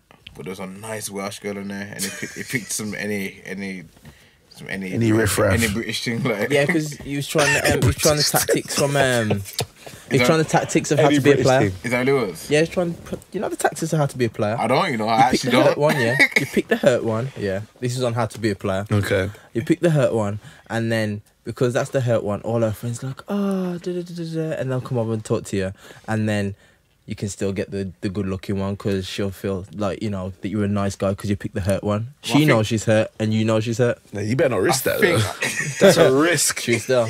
Especially on television, like Yeah. after you bits have been all over TV. Like, Yeah, but think about you, it. You picked the best. His thing. inbox That's must an have been Alex and popping. Samira situation, bro. Yeah, but no, the girl that he didn't pick. Bam. His inbox must have been popping. The girl that he didn't pick. His inbox would have been popping still. His Yeah, inbox he's thinking of would the have long been game. He's thinking okay, of the fair long enough. game. I Pause. thought he meant on a TV show, but long game, yeah. Long game, inbox his inbox popped. would have been popping because they'd have been, Popped. he's such a nice guy. He didn't go for the great looking He picked the one with the one eye and the limp. And he doesn't discriminate. That's great. And he picked a. It was mad. It was like, God, because now we're all naked. Maybe my personality is what you're gonna pick me on. So he picked the one whose personality. he might do. Exactly. Yo, long game. Long Pause. game. Pause that was. Pause that. So, Yes, I Spock. feel like I'm in the. Anyway. Go so, on. Spock your always- partner, My partner. yeah, what do they think about your comedic persona? Anybody I've ever dated whilst doing comedy, right?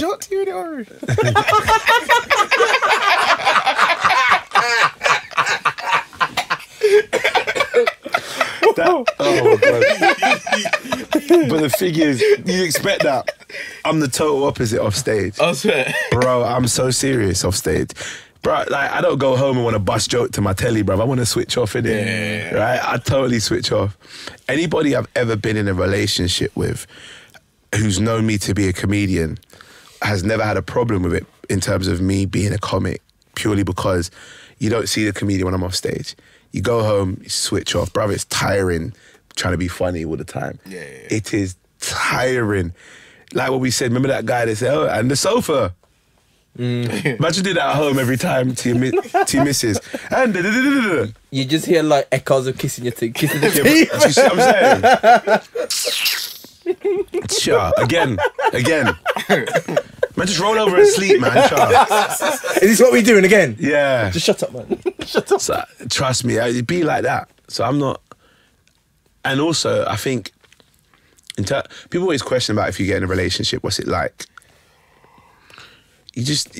They know you're a comedian when you meet them. So unless you're gonna lie and say, "Oh no, I work in construction," nah, but there's no need. Just tell the truth. I'm a comedian. Can you deal with that? Yeah. Some of them might go, "Oh, that means you get bare girls." Yes. Can you? I'm joking. It's not even that. If you you get attention because of the confidence people think that you have when they see you on stage, and people like confidence. So, but it's not about the attention you get; it's how you deal with it. Do you see what I'm saying? Yeah. And if I'm in a relationship with someone, I know how much money it costs to try and have to date and juggle girls.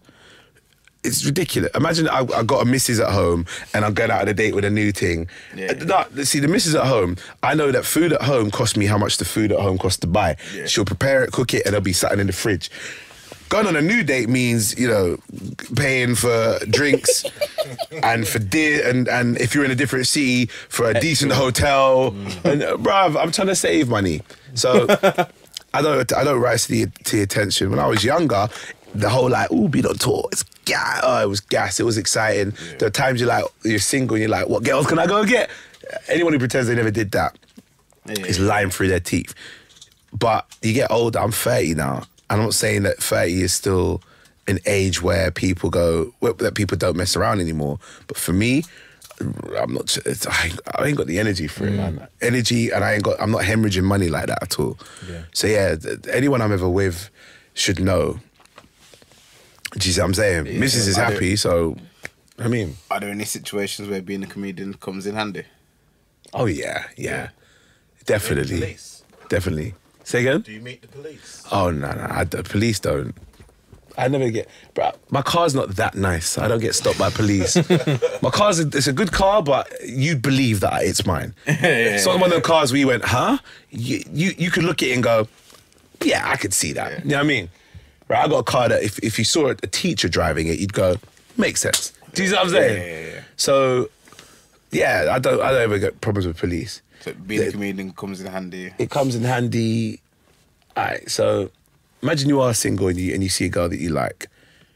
Forget being a comedian in terms of your popularity. You know how to structure a joke. You know how to open up a conversation. Yeah. Right? Rumour has it that many women like a guy who can make them laugh. Yeah. And if you've got that down already because that's what you study in, do you see what I'm saying? Yeah, Bruv, being a bodybuilder, right?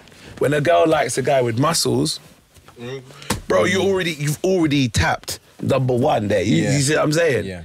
You've already tapped one box there. It's easy. So if you can make her laugh, I think that's when it comes in handy.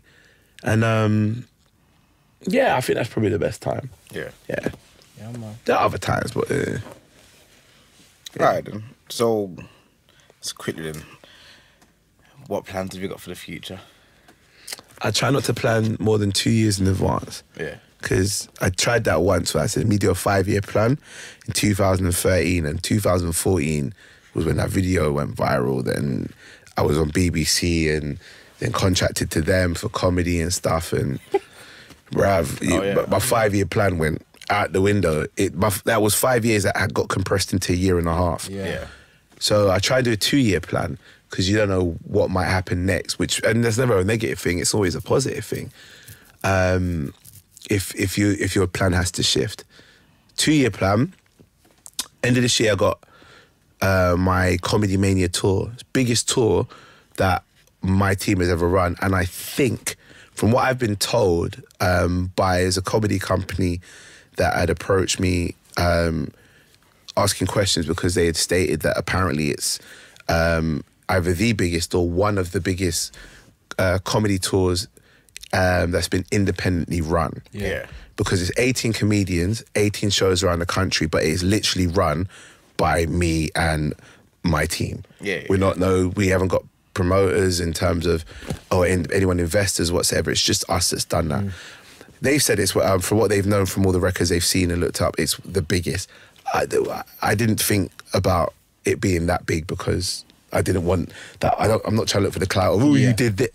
I just wanted to run a tour that was going to be a good tour and people could come to and say, yeah, that's from September to December, 18 shows, which is a great achievement for myself and my team because it's the largest we've done. And I just can't wait to see that kind of come out and be executed. Then next year we got Comedy Mania Weekender. It's the second one. The first one we did was last week. Last one we did was this year, rather, in April. First one we did, banged. We only had about 350 people. We were aiming for 450 or 5, roughly. So we didn't hit the target that we wanted, but it banged so much. So, I mean, we didn't hit the target, bruv. It cost a lot of money, and we didn't hit the target, so that's why the car I have is... But because it was so good and it was so popular, literally the week after we announced we're doing one next year. So next year's one is in March 22nd to 24th, and it would be in Pontins in Southport. We hire out the whole park, people come down, it's raves, go-karting, comedy shows, pool parties. It goes off. Still. It goes off. That sounds big. That's why you should go. blood, it's That's big. why you should go for Southport Weekender. Oh, yeah. Yeah. Man. Yeah. Oh, okay. Got locked on. I thought that was That's just big. raving. Yeah, it was. It last was. weekend. Last weekend. Oh, okay, but it's in go-karts and stuff. Yeah, there's the go-karts nights and at stuff. Pontins, so the whole thing, the whole Southport Weekender. You have all your DJs and all that. You got the fun fair and thing. And go-karts. Let's go. Everything, man. That's the only thing you want. I know, it's just. I like go-karts. You ain't coming for no DJs, no music, yo. It's what go-karts. You got go-karts here? And the furnace. Yeah, but go-karts though.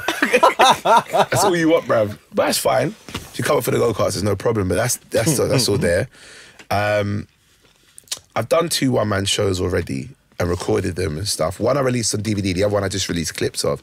I said to myself, I don't want to do another one where it's just me doing a one-man show until I either get engaged, get married, have a child. Because I want so much more content to talk about that is a bit more diverse than just me being me going through life. It's now maybe me being responsible for another life or me now in a totally different situation where I'm in a relationship which is marriage or going to get married and talking about that journey. So that could be soon, that could be whenever, who knows, we'll see. But that might change as well. The plan for that might change.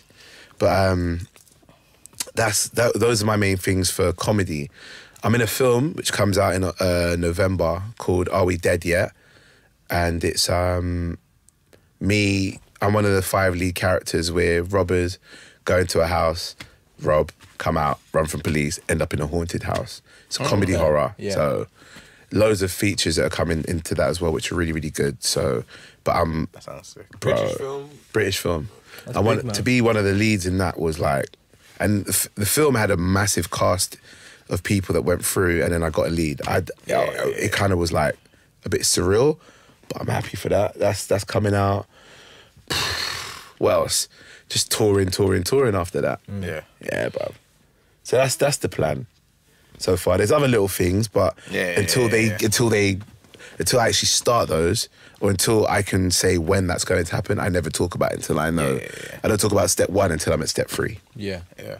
So yeah. I hear you, man. Well, I think that's it still. Yeah, so bud. Thanks for coming through. Did you see this?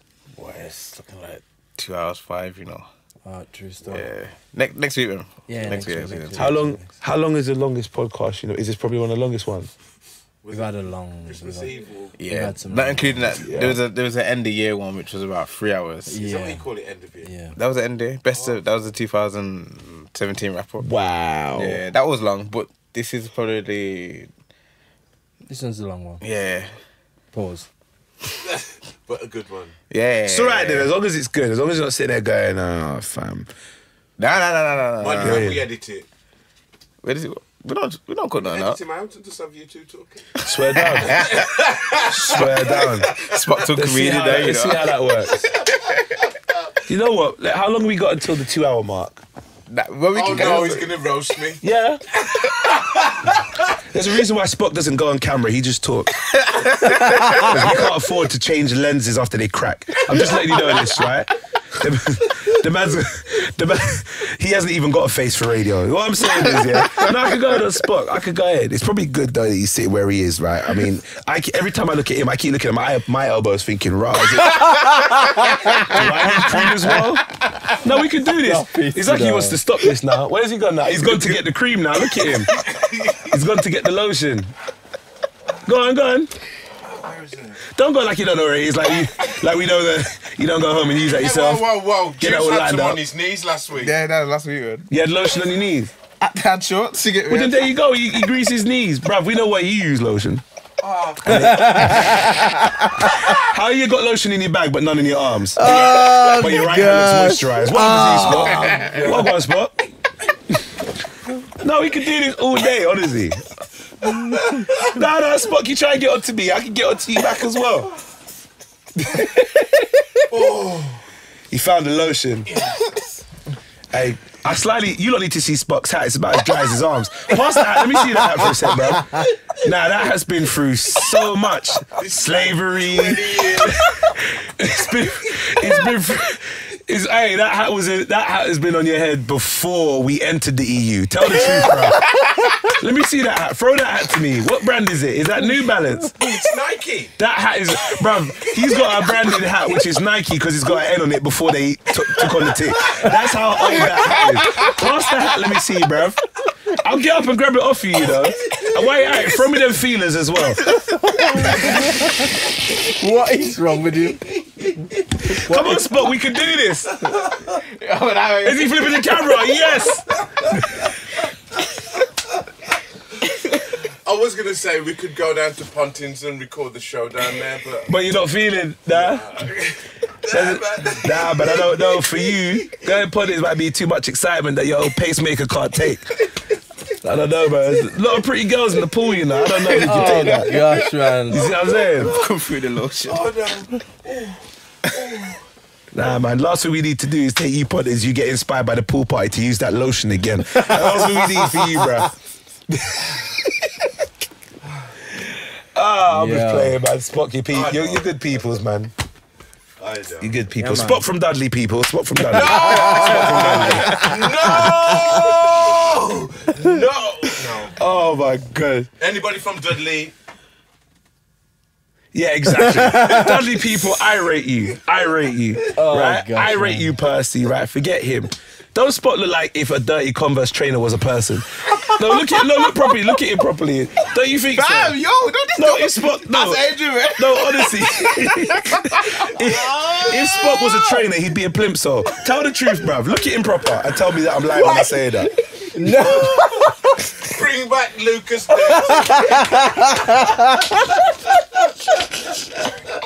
Yo, Lucas Dirty. Spock say come back. Oh, we hit the 2 hour mark now. I like that. We did that. We got there. Yo. Do not give me no joke, man. Yo. That's so Hey, that noise, that sounds like the old man laugh. Recovering that. Oof. Oh. You gotta lower that blood pressure by just other means. Woosa. You right, Spot? Are we good? Are we cool? Oh gosh, man. Get my screwdriver.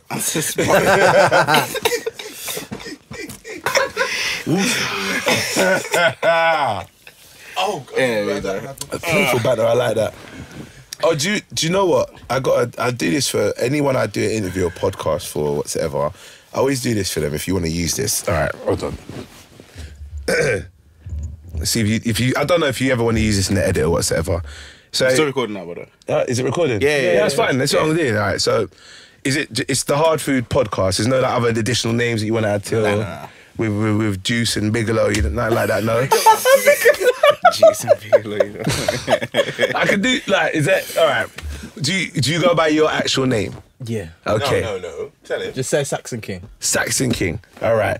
I find it hard calling you Juice, bruv. What's wrong with Juice? I'm a grown man. I don't call another man Juice. Cedric the Entertainer said that on stage as well, didn't he? Yeah. I can't call another grown man did. Juice. Yo, Juice. No, you know what I mean? But all right, Saxon King and Juice, or Juice and Saxon King. Which order? Who's important first? Go on. Can say Juice English. Huh? Juice English. That's his rap name. Juice English Yeah. and then Saxon King. Yeah. All right. Ladies and gentlemen, you're listening to the Hardfood Podcast with Juice English and the Saxon King. Yeah? Yeah. That good? If you ever wanted to use that at some point, there you go, a little free. You know what you voice can note. do? Go on. A sign off one as well still. A sign off we one? don't really know how to sign off still. We just kind of mumble into the end. Oh, is it? Is that what you do? Yeah, we do Like, exactly still. what's happening now. Just Okay. I am Optimus Prime, and you have just listened to the Hardfood Podcast. We are here. We are funny. There you go. and we are out. Oh, yeah. Okay.